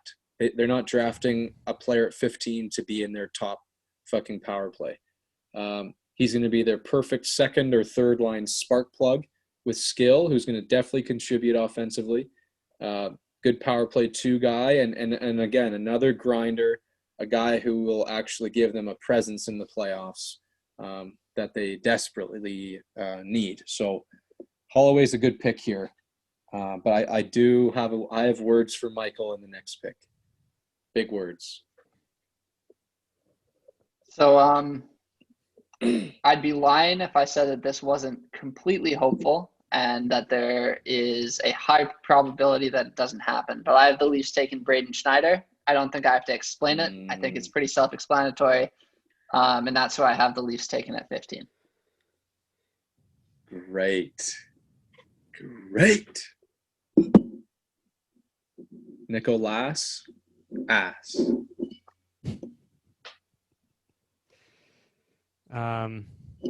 Okay.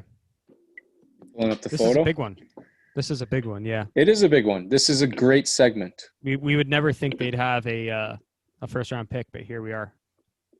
Because Jim Rutherford's a fucking donkey. Yeah.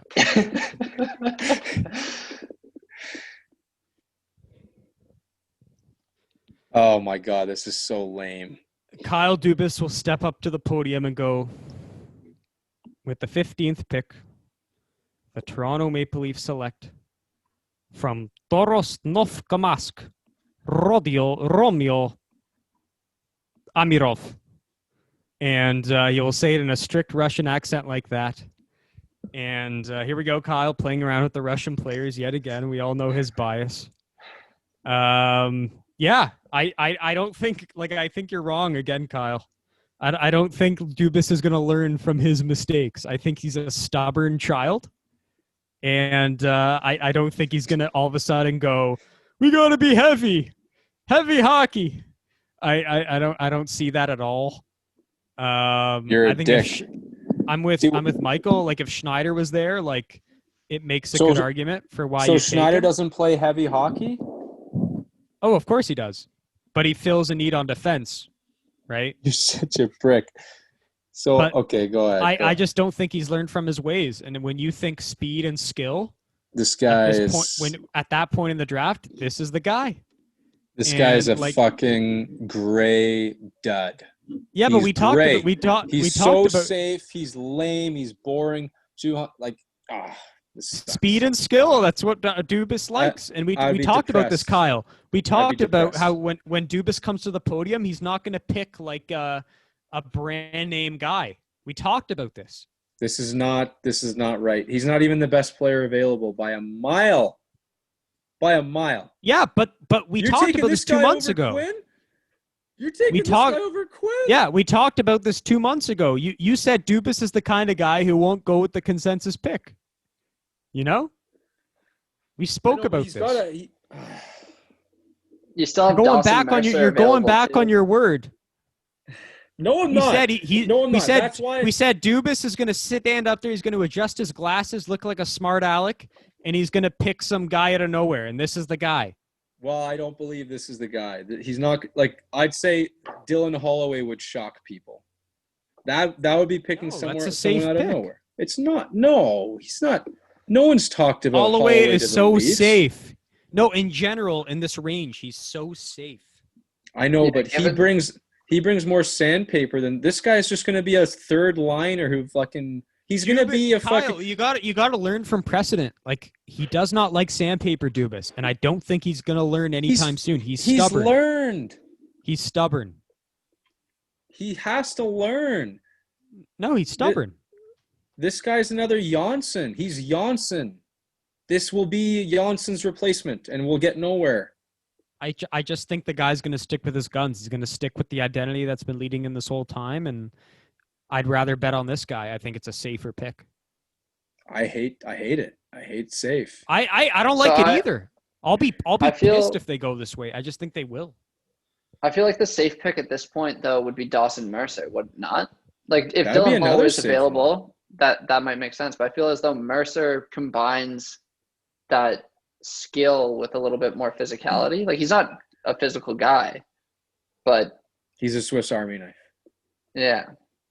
I would take Mercer as well over this schmo, but I mean I have my biases, so that's yeah, I don't disagree. I'm just. is this a trying to put my- Pronman pick? So I will full disclosure. Ah!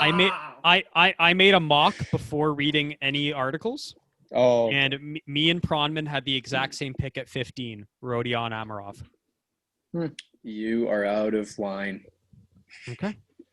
I was happy. I was like, oh wow, I actually agree with the Nick. draft guru. That's awesome. You live in Toronto. How could you do this? Kyle, we're not going off of like what I would do. We're going off what's going to Oh. happen. What I think is going to happen. You think our general manager would fuck us like this? Kyle, there's also He like, might. for some weird reason, the Leafs have this affinity with Russian players all of a sudden. They're scouting. Like, apparently they're sending all these guys to Russia to scout. We saw it with Okay. Mikheyev. We've seen it with Barabanov. Like, it's only happening more. They have this affinity with Russians, and I feel like this guy was on the top of their list when they were scouting. That's scary. Okay, well, fine. If this happens, I'm moving out. But let's go to 16. This is where I have to say something. Sorry, to Michael. Who was 15 for you? I had Braden Schneider at Cool. 15, So, which again was as- very hopeful. Yeah. As Michael is hopeful, so am I. You know, you have to add in a little bit of stuff, a little bit of magic, some pixie dust. You know, some of that stuff. And the Habs, who are my favorite team, are picking at 16. And this guy that they're picking is a player I've happened to recently just absolutely fall in love with. And it's Jack Quinn. There's no chance, almost no chance in hell that this guy's going to be here. But this is the guy I was talking about. I could be totally comfortable with Ottawa picking him at 5, and I could also see him going all the way to 16. And depending on how things shake out, this is how it could go. Again, totally hopeful. Really fallen in love with this guy. To me, he's the best scorer of this draft. Not the best shot, but he'll score in any fucking which way imaginable. It's a snipe, it's a tip, it's a garbage, dirty, greasy goal. He'll figure it out. He's an inside player. He's absolutely not a perimeter player. Got a great work ethic, great playmaking, surprisingly. Doesn't get talked about enough. Savvy defensive play. A true late bloomer. I've done enough research to know and be confident that this is not a fluke year for him. Last year was a product of a lot of talented guys being in front of him. And I listened to a really, really clutch interview today. It was the director of scouting at the Prospect Network. And he said this player had a top 5 interview he's ever heard in his life. And he's been doing this for like 20 years. So he's got character to boot. I would take this guy top 6. I would take this guy anywhere. I'm really comfortable with him.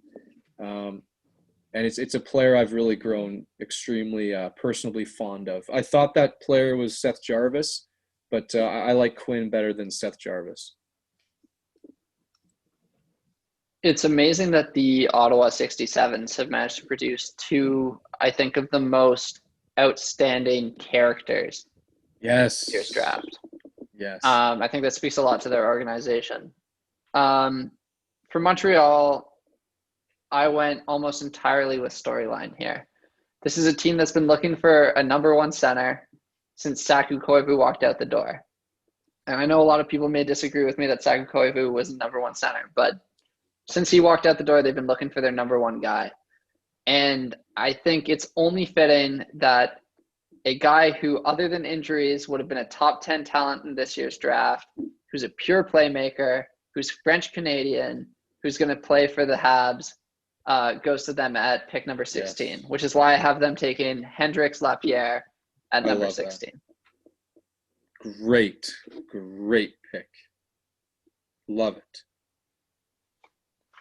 Nicholas, you're on the clock.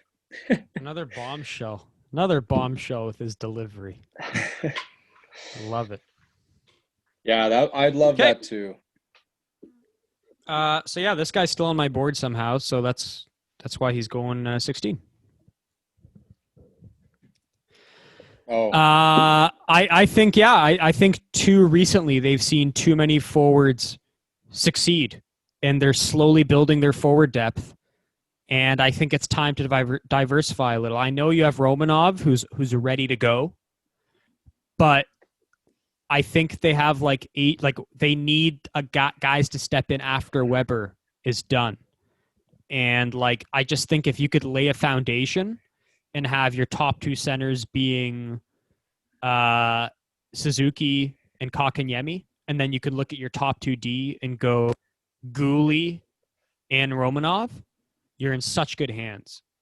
And that's why, like, I think Bergevin's learned that guys like Mete aren't going to cut it. Those undersized puck moving guys. I think he needs more heavier guys who can step in and be all around. They can walk the blue line and play on a power play too, but they can also defend. And I think Romanov and this guy fit that to a T. And I think he just wants to diversify his assets. Like I just think they right now they have way more guys at forward, especially when we consider like Caulfield too, and not enough depth at defense prospect wise, other than Romanov. And I just see this guy still being available and Bergevin being like, oh my God, like I gotta do this. So for me, and it can go many other ways. Like it can definitely be Lapierre. I agree with Michael. If they want to go down that road, I agree with Kyle too. I could see Jack Quinn donning a Habs uniform. You agree? But we agree. But yeah, I don't know. My gut just says this guy, so it's more just me going with my gut. One more thing I forgot to mention on Quinn is that Montreal has a lot of talented playmaking forwards. If they add Caulfield and they add this guy, all of a sudden they become very, very deadly scoring wise, because you've got two excellent scoring options. And I can't believe Nick still has this player on his board. I seriously, that's not good. That's not good. Nick, this guy could go 5. This guy could go 4. No, not 4. But seriously, We will see. you gotta look into this guy. I know so him very lovable. well. I He's like him, lovable. but there's a lot of other good players in this draft. Yeah, it's a And weird draft. you took Cooley ahead of him, I did. Yeah, fair. I guess so. But yeah, sure. as fuck. I am. Yeah, I guess. God damn it. I know, but you can't. But you took Amirov ahead of him. If this guy is on Because the board, the Leafs are a fucking wild card, man. they're They're a not. They fucking shouldn't wild be. card. Dubas would not let this happen. He would Man, not. even when Sandin was drafted, everyone was like, "Wait, what?" Okay. All right, fine. Blackhawks, moving on. Are you guys ready for Chicago? Take it away. This guy's been out here a while. Dawson Mercer. I figure it's a good time to bring in a good, safe pick. Now, considering this guy is from Newfoundland, and he is a really good guy, good, lovable chump, I'm actually really low on him compared to what my personal preferences would dictate. I've seen him a couple times. I don't love the skill set, but I mean, the numbers speak for themselves, and all the scouting reports seem to suggest that he can be a very solid jack of all trades, master of none type of guy. I see him as like an Eberle type, a kind of a versatile player. I don't like, for whatever reason, whenever I watch him, the body just seems to be like, even though he's got decent size on him on paper, I don't know. The frame seems small to me, but I like him. He's a good, safe pick. I think he's going to slot in well for Chicago. So could you just repeat who it was that you'd take if you were Chicago? Dawson Mercer. Okay, just double checking. Yeah. Yeah, so I actually also have Dawson Mercer being taken by Chicago. Nice. Consensus. Yes. I would love to be able to take a defenseman here if I was Chicago. I think that they need to add to their prospects there, but I think that at 17, it's a bit of a reach, especially since I still have quite a few solid forwards on the board at this point. And so I have them taking Mercer, although I could see them trading back and taking a defenseman and picking up some more draft capital along the way. I think Mercer is going to be a very solid all-around player who can contribute in a year or two, and that at the end of the day, he fits really well with the Blackhawks, who I think have done an excellent job at picking up young, talented forwards who are undervalued from the teams that they were originally drafted by. Well, much to Kyle's chagrin. Oh, look at that. Much to Kyle's dismay, there is consensus 3 for 3. That's pretty shocking. Yeah. That is very shocking. This is just going, like, there's a lot of sources saying Chicago really loves this guy. And not to mention Jonathan Taves is an extremely high character guy, and I think Taves would love this kid. I think they get along real well. Two Canadian lads. I think he kind of has that bigger, like, just body. He's like Kirby Doc almost. I could see them really playing well together. The guy's just a fit for me. I don't have much else to say. Like, he kind of just high character. That's what Chicago looks for. Big frame. That's what they look for. And I could see Jonathan Taves given the head nod to this guy. That's shocking that we have consensus. It really is. I am Finally. blown away. Blown away. Okay, moving on. Yeah. When was the last time we had a consensus? Was that 3. like where all three of us 3. picked? That was 3? Yeah. Pretty amazing. Yep. 18, Devils. Devils will pick their second first rounder here. They went, so the Devils, because they have so many first rounders, I'm going to have them roll the dice on a high risk, high reward player. Jacob Perreault is going to be my player here. Very raw, very skilled. I'd say one of the better shots in the draft, and overall a very high ceiling. He's got NHL bloodlines, and they can afford to swing on him because of how many picks they have. Little bit of attitude / character issues that I've picked up, but hopefully some maturity can iron that out of him. But he could very well turn into, one of the 10 better players of this draft if things roll his way. So again, raw skill. He could also bust out, but there's some reward there. So Devils. Sorry, who's this with the character issues? Perreault. Perot. Okay.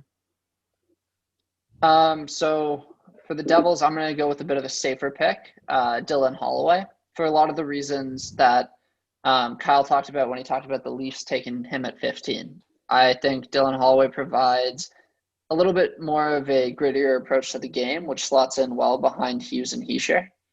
I think he can play center or even slot onto the wing for the Devils. And I think at the end of the day, you've already got your 2 star players. Why not add a little bit of sandpaper? They could really use him. Oh, here we go. This is such a joke. So they are laughing. The Devils Yes, are they're laughing at this pick. We got Sanderson at 7. We got the defenseman. And now we're gonna get a scorer. We need a sniper, folks. We got Hughes who's setting up guys. We got Hischier who's playing a 2-way game. Now we need our sniper. And that's why it's gonna be Jack Queen, a very safe pick, but a pick that they do need at number 18. So I think this is where their plan comes into fruition. They're like, at 7, we need one of the 2D. We get him. Great. Now there's a bunch full of forwards. We're going to get someone really good, whether it be Quinn, whether it be Holloway, it's Mercer, Jarvis. And I just think this is the way it unfolds. And it's like a sniper. They need a sniper in Jersey, and I think this is the guy. He will not be there. Okay. Flames, 19. Flames at 19. Flames. Okay. I'll give, the Flames need a safe pick in my mind. They're under a lot of fire, and they can't afford to fuck this up. So Rodion Amirov will make his deserved appearance at 19, not 15.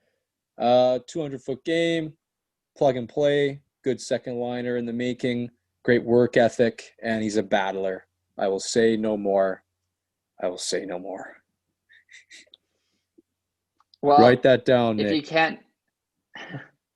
can't handle the heat, you know what they say, get out of the kitchen. But I think the Flames can handle the heat, which is why they're going to bring in Jacob Perreault. I think that he might have some character issues, but slot him in with Giordano, with Kachuk, with a player like Monahan, and I think those issues will sort themselves right out.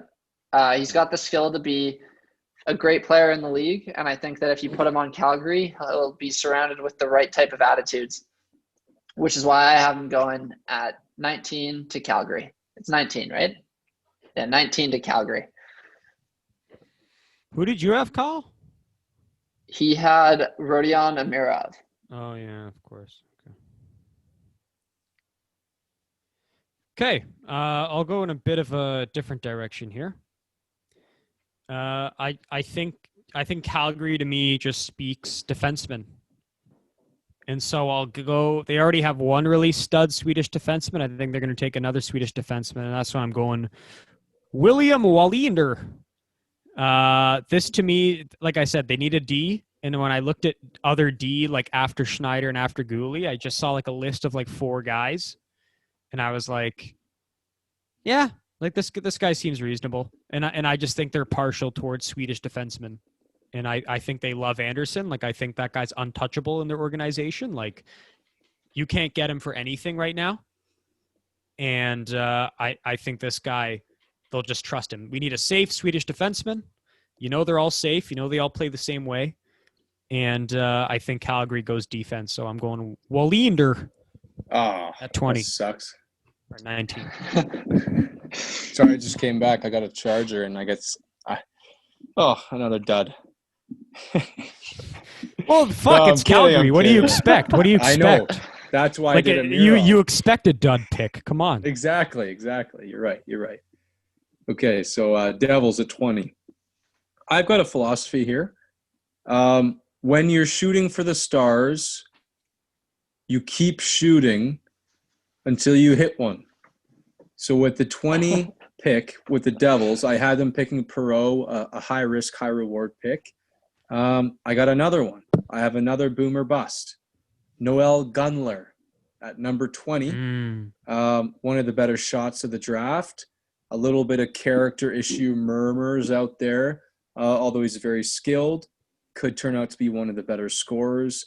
He needs a smart center to make him work, which they have. They've got Nico Hischier. They've got Jack Hughes. He'll find a home there, and I think that'll be a good fit. To me, he's like the Kaliev of this year. Good scorer, high pedigree, but there's that character issues that bump him down. So I've got the Devils with a bit of a safer pick with Rodion Amirov. Just sort of well-rounded winger, can play all through the lineup and can play with any one of the 3 centers that they'll have once they draft Holloway at 18. So yeah, I've got them taking Amirov at number 20. Well, hey, I gotta agree with what Kyle was saying. The whole philosophy. I mean, you have 3 first-round picks. You can afford to be a little risky and shoot for the stars with your latter one, and that's why I'm ultimately going with this man. I think I mean, if any team's going to take the risk and go with the concussion victim, it's going to be New Jersey, and I think from what I've heard, his stock's been rising recently. Like he's the rehab's been going well, and I just think, I think that's enough to get him into the top 20, and I think he's at the very end of the top 20. So it's a risky pick, but when you got 3 picks in the first round, this may as well be the team to take the risk instead of just one team that you only have your 1 pick and you can't afford to muck up. So yeah, I know New Jersey sucks, and you won't be happy to see this, but I won't. I like this guy. It could definitely happen with 3 picks in the first round. Like, I forgot they had 3 picks in the first round. I noticed, like, I was doing my list, and I'm like, fuck. They're crushing it. Like, I hate Jack Hughes, but he's going to have a good supporting cast. I know, yeah. This is not good. Whatever they do. Well, going back to... Go on. Going back to the Sanderson pick, too, though, a lot of my hesitation to take him higher comes from the fact that Jack Hughes sort of stepped out of the national development team and didn't perform to the expectations that people had for him. That's not to say he's not a good player, but the expectations were definitely higher than what he demonstrated. And I feel like that might be the same case with Sanderson, just to jump back a little in our draft. Sure. That, where are we here? 21, the Jackets. Yeah, the final 10 or the final 11. Oh, 11. fuck. Yeah, let's make a point to go a little quicker on these, right? Yeah? Yep. We're getting a little long here. Well, it's the boring teams now, right? Exactly, yeah. So, okay, Jackets at 21. I've got Connor Zary. A very safe pick, a hardy player, like a warm bowl of broth on a winter's night. High floor, low ceiling type of guy, proficient at everything. Not great at anything. Well, that's kind of a dick thing to say, but you know what I mean.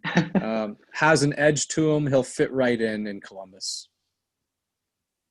I've got John Jason Paterka going to Columbus, an offensively skilled player who can play a little bit in his own zone, but ultimately will thrive playing under Torts' system. And I think they need a scoring punch, and that Paterka can add that as a player with that offensive skill. All right. So we got Zari and Paterka. Is that right? Yep. You don't have to pull up the image anymore, Nick, Why not?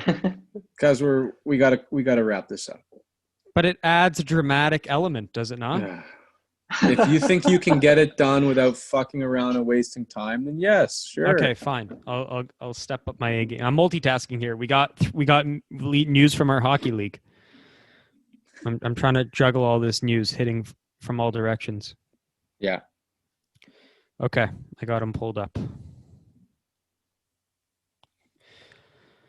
Again, much to Kyle's dismay, agreement yet again. Wow, that sucks. Yeah, I think they need a forward. That's for sure. They need something up there. You need a two-way hard worker like a Ryan O'Reilly type, and I think he fits the bill. And they don't have depth at center like they have Dubois, but as we saw in the playoffs, they don't really have much else. And I think this guy is a definition of a two center. So that's why I'm going with him to Colombo. Okay, number 22, Rangers with their second first. We talked about the philosophy of shooting for the stars. And, if these guys have already won the lottery, what else can they get? Well, maybe they get Hendrix Lapierre. They stay in the great province of Quebec. This is perfect for them. They're already going, this is just icing on the cake. If he works out, great. If not, they've already won the lottery. Could be the steal of the draft. Craig Button had him at 2 before the year started. Wicked playmaker, controller of game flow, intelligent, good skater, top 10 talent, injury risks we all know about. And they need that help at center, big time. This is the answer that Michael was referring to. I think this guy could be a great guy behind Zibanejad. So that's my guy. So I agree they need help at center, but my solution is Connor Zary, somebody who I think could learn from Zibanejad and develop into a solid two-way player as well. You guys talked about how he can provide that scoring punch for Columbus, and I think he could do the same for the Rangers. So I've got him going at 22 to the Rangers. Sorry, repeat that? I've got Connor Zary going to the Rangers at 22. Somebody who can be a two-way player, but also provide that scoring punch. Learn from Zibanejad and fit the need. And Kyle's got Lapierre? Yeah. Yep. Okay. I got another risk-reward kind of guy, Maverick Bork. I like this. People question his two-way game. People question his character. But I think he's just that definition of a scorer, and he's a centerman. And the Rangers, we've talked about this, they need a centerman badly. That's why there were all the rumors about Byfield and trading down to get him instead of Laff. Of course, those were short-lived. But if they don't get the center at 1, which they won't, I think they have to address it at this. And when I looked at the centers left on my list here, I'm just like, this is probably the best guy available. So for me, it's a no-brainer, and it's Maverick Bork. It's happened a lot that Nick's picked a guy and then I picked the guy right after. So I got Maverick Bork going 23 to the Flyers because he just can't fall any farther. Smart, shifty, little smaller, potentially criminally underrated. I think this guy's actually a top 5 playmaker in this draft. He's going to make someone in the late rounds very, very happy.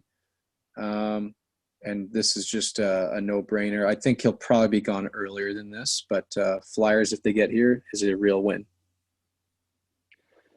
Yeah, I don't have the Flyers taking the center. I think they've got enough depth at that position. And although Bork could be slotted into the wing, I think the natural choice becomes Lucas Reichel.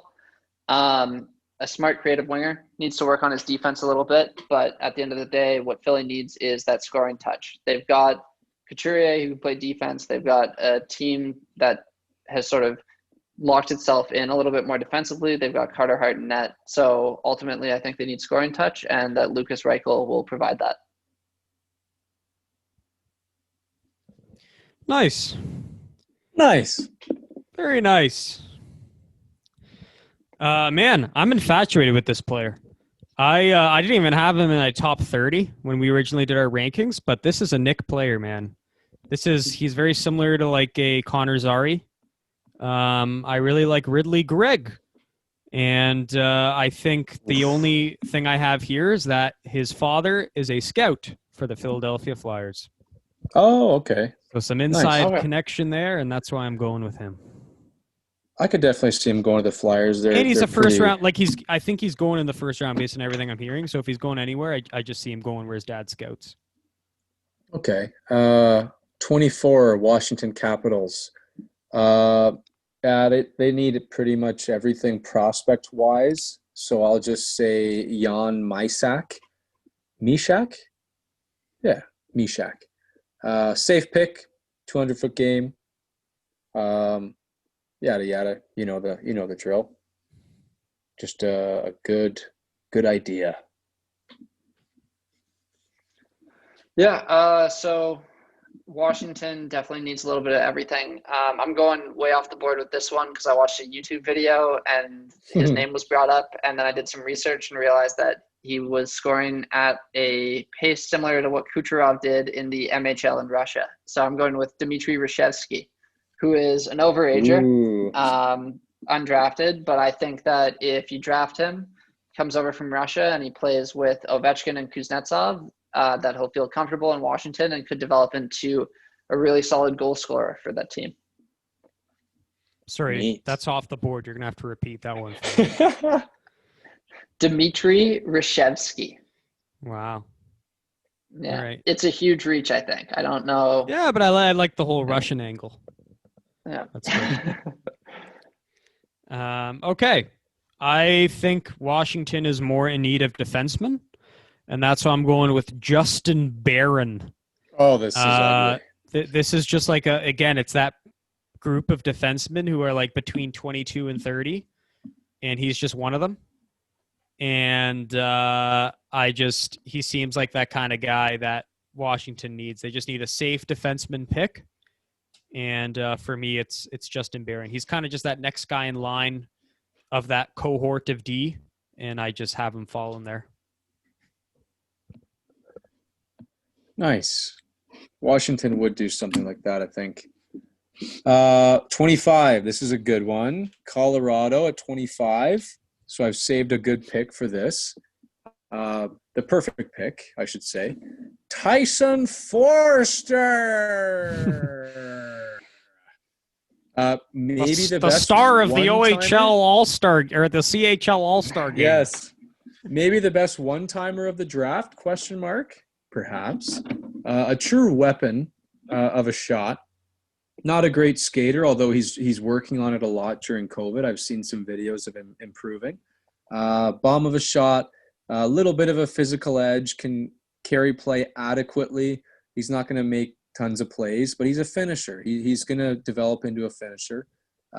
He turns your power play 2 into a serious threat where it wasn't so much before. And he insulates your number 2 center with a goal scorer so they can be, take some heat off that top line even further.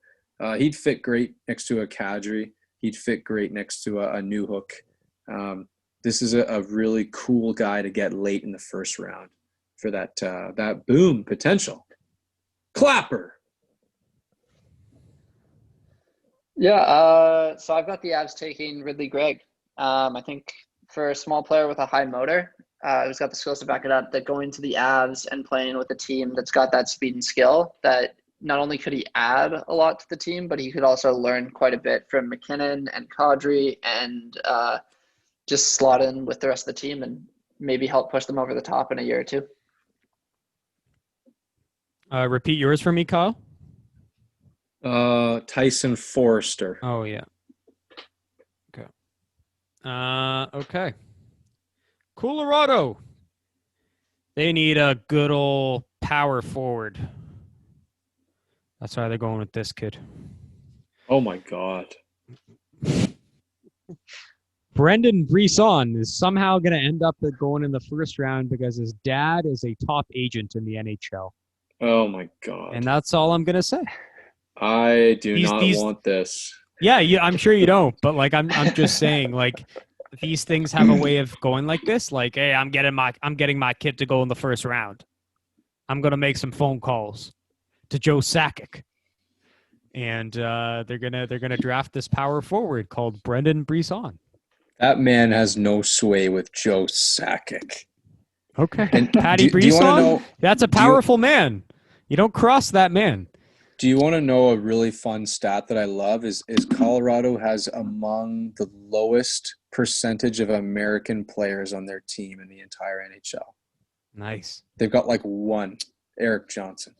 That's it. Okay, I didn't know that, but that's I a love stat. that. That's great. So they're not taking this guy, but okay, yeah, he's more like a Blues kind of guy. Okay, to the Blues. The Blues at 26 will take Ryan O'Rourke because in my mind he's the best D-man left, and they will need him because Petro is gone. That's all I have to say. Along the same lines, I picked a defenseman to replace Pietrangelo, although I went with William Wallinder. Still available on my board. I think he's got the size, he's got the skill, he's got the skating, and although it might take him a couple years to get to the league, that he's going to be a really solid player. So I've got the Blues taking Wallinder at 26. Here we go. All right. Yet again, Kyle's stealing all my picks. Nice. I got Ryan O'Rourke, one of the Blues, again, kind of that last cohort of defensemen left. From what I hear about him, high hockey sense, high hockey IQ, good stay-at-home D. Seems like something they need with the departure of their star and guys like Jake Wallman not coming into fruition. So I think they reload at D. You look at their forward, like as a Blues fan, I see their forwards and I'm like, I got Robert Thomas, I got Jordan Kyrou. I don't need another like undersized forward who's like speedy. I don't need that. I need a defenseman. And so I see O'Rourke moving to St. Louis. So that's my pick at that point. Ducks 27. I had him take Raymond earlier, so I'll have him take the defenseman William Wallinder at 27, just to get that full effect with all the reasons that Michael stated.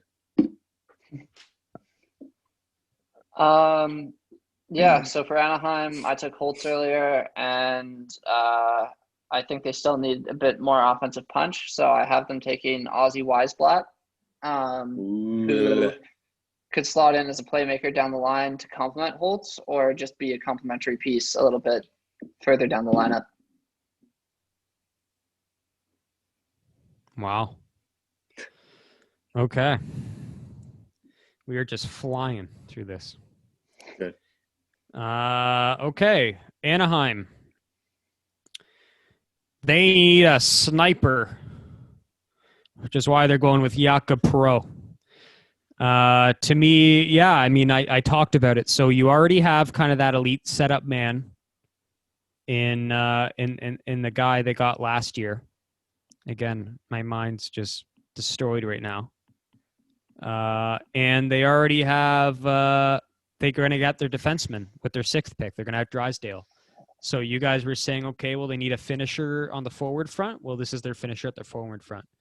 And again, if you're, like Kyle said, if you're taking chances in the first round, you may as well be a team who has multiple first-round picks. So I think this is the chance they take. It's kind of a guy who fits what they need. And so Jakob Perreault is off to sunny Anaheim, California. Who did you have? So Kyle had Wallinder. Who did you have, Mike? I had Weisblatt. Nice. Yeah, Weisblatt. Senators, with their third and final first rounder at 28, will take Tristan Robbins. Whoa! Yes. Whoa! Yes. Pronman didn't have him go until fourth round, though. Fucking Providence, an on. idiot. This is a draft dynasty special. He said this guy's a hidden gem. I scouted him a little bit. He's got sneaky good upside. His numbers would suggest he's right up there with the other first-round talent. Many would argue he's up there in skill with a guy like Zari. He could turn into, I see him as a Kyle Turris type of player. And why not? It's their third fucking first-rounder. Nice.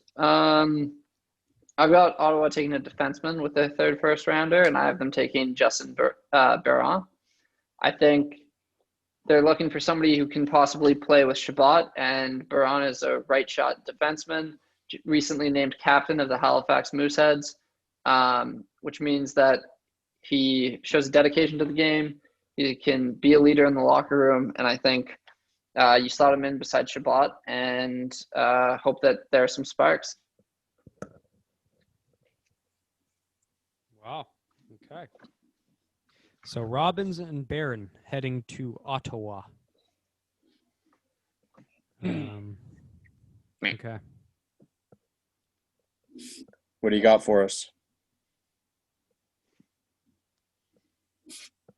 I have Jan Misak.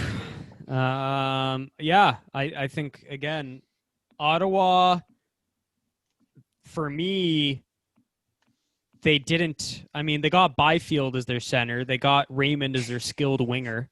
And then I think, okay, well, let's just add to that center depth with our latter first-round pick. And this guy, he's got a pretty high ceiling. Like, I like watching him play. He's one of the funner guys to watch. And I've seen him in some lists as high as like 13 overall. And he's from Hamilton. He played on Hamilton right in their backyard. So I think there's a bit of a local connection there too. I think I think this is where he lands. I think he'll be in the first round, and I kind of just plucked him in here. So they need help at center. They're going to keep doing that at their 28th pick. 29, Vegas Golden Knights. This fits perfectly. Ridley Greig. Why? Nice. Because he's tenacity, feisty, and perhaps the best chirps in the draft. And Really? from what I learned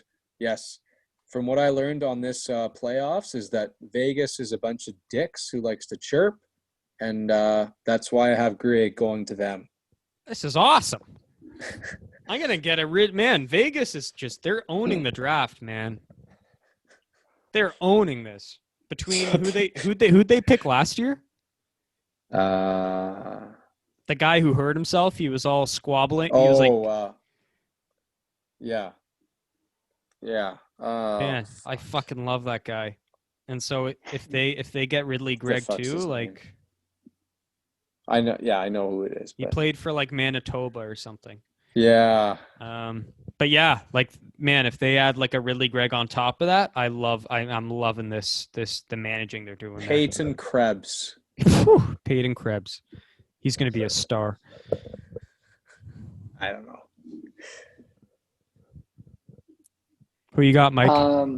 Right, Vegas. So the way I looked at it is they just gave up a bona fide defensive prospect in Brandstrom to bring in Mark Stone. And they're still, I think they could still use some help on D. So I have them taking Helge Grant at 29. He's just a smooth skating defenseman who provides a defensive prospect in the system for them. And his draft stock has really been shooting up over the last little bit. So I think he rides this momentum into a spot with Vegas at 29. So more defense help for Vegas, eh? Yep. As if I thought they had enough at this point, but I guess you can never have enough defensemen. Wrong. I'm not entirely sold on it, but I got Tyson Forrester Wow. I think he's going somewhere in the first round, especially after the performance he put on live in front of Kyle's eyes at the CHL Top Prospect game. And I don't know, he kind of just seems like a two-way guy.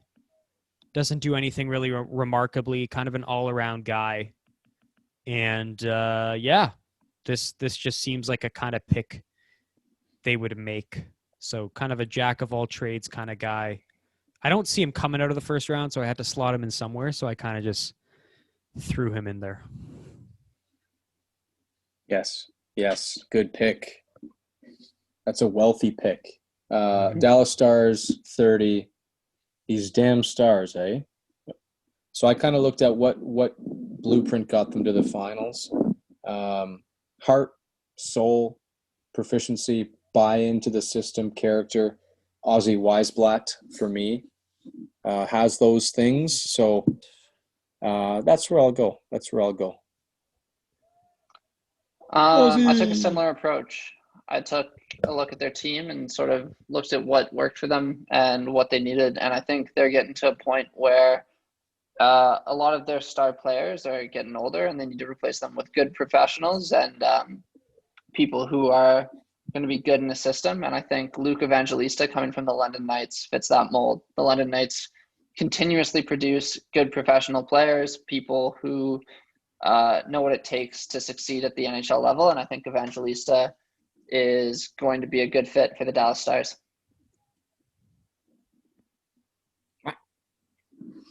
Okay.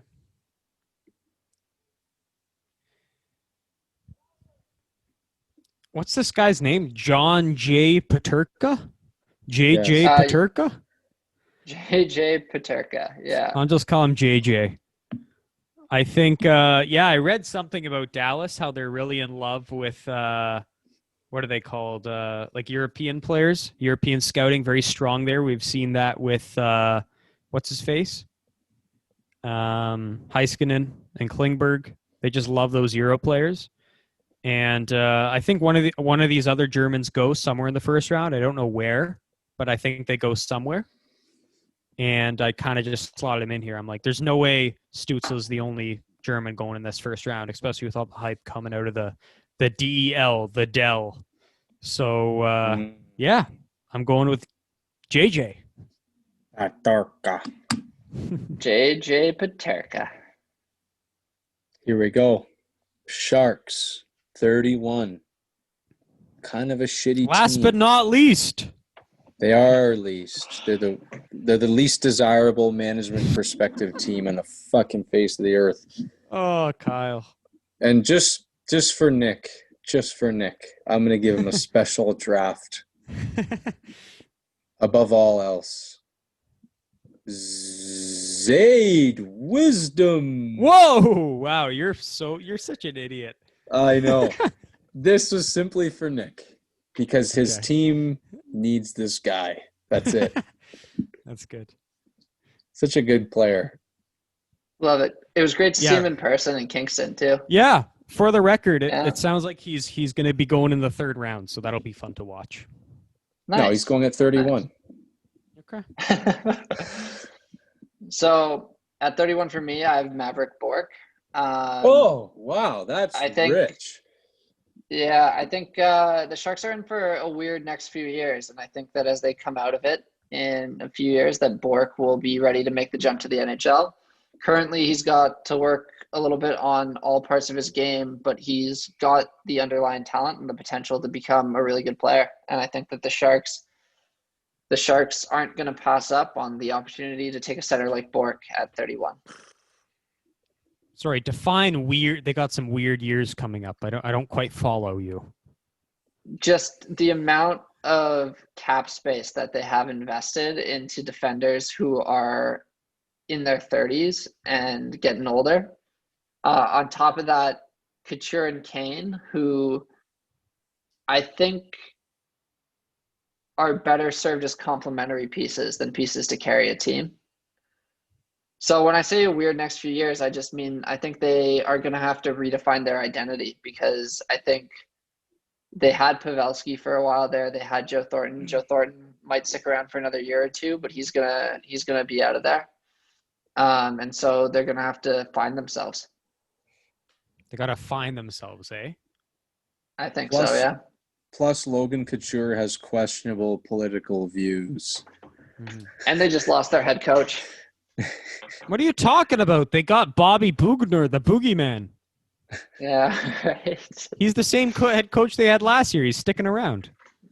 I mean, Okay. Pete DeBoer. Oh, you're talking about DeBoer. Yeah. Yeah.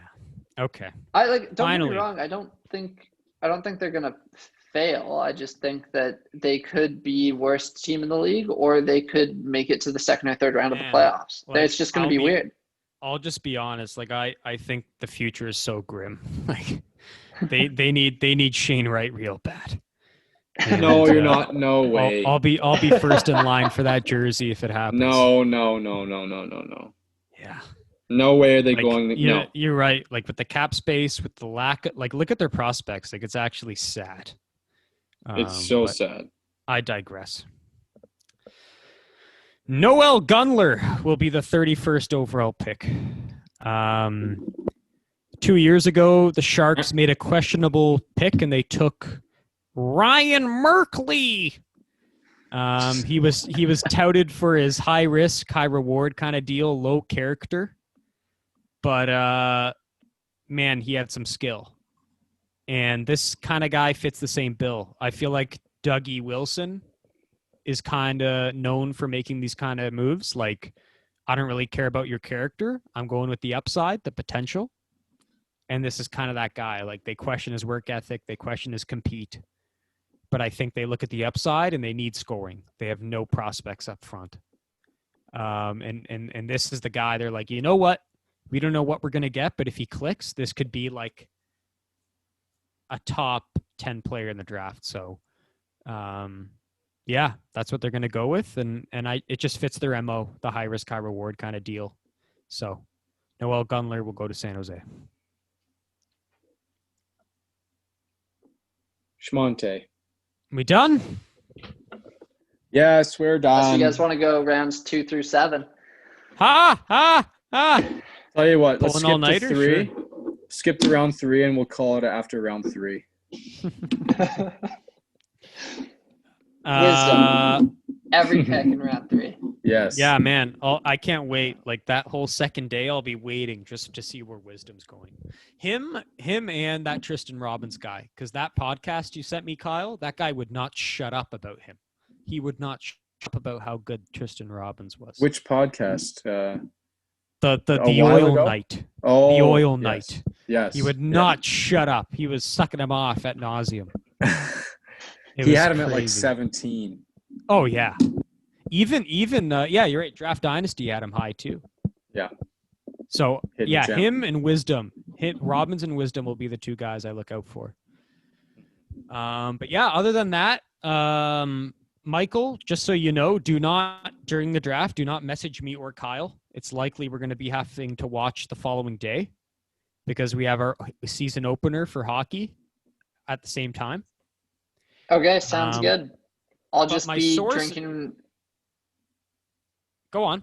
I'll just be drinking it away as I watch you guys run away with the correct picks as I just keep putting an X next to each one of mine. I just love the disagreement here. Like it's going to be interesting. And Kyle, some good news. Our game is actually at 9:45. So there's a chance we could actually watch like the first 2 hours like live. We can watch the main meat of it. Yeah. And let's be honest, like after the Edmonton, Toronto, Montreal, it kind of dips.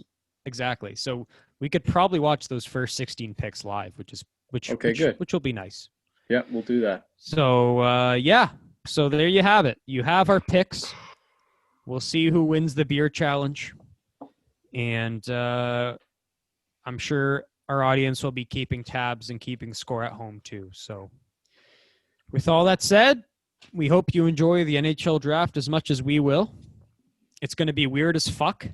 Where will these guys be doing it from? You know, what antics are going to be happening at home? We don't know. Like, it's going to be fucking weird, isn't it, Kyle? Yeah, I can't wait to see some of the awkward family interactions. You know? this is gonna be weird. Like, are we gonna get hugs or high fives or fist bumps, and no one's gonna know?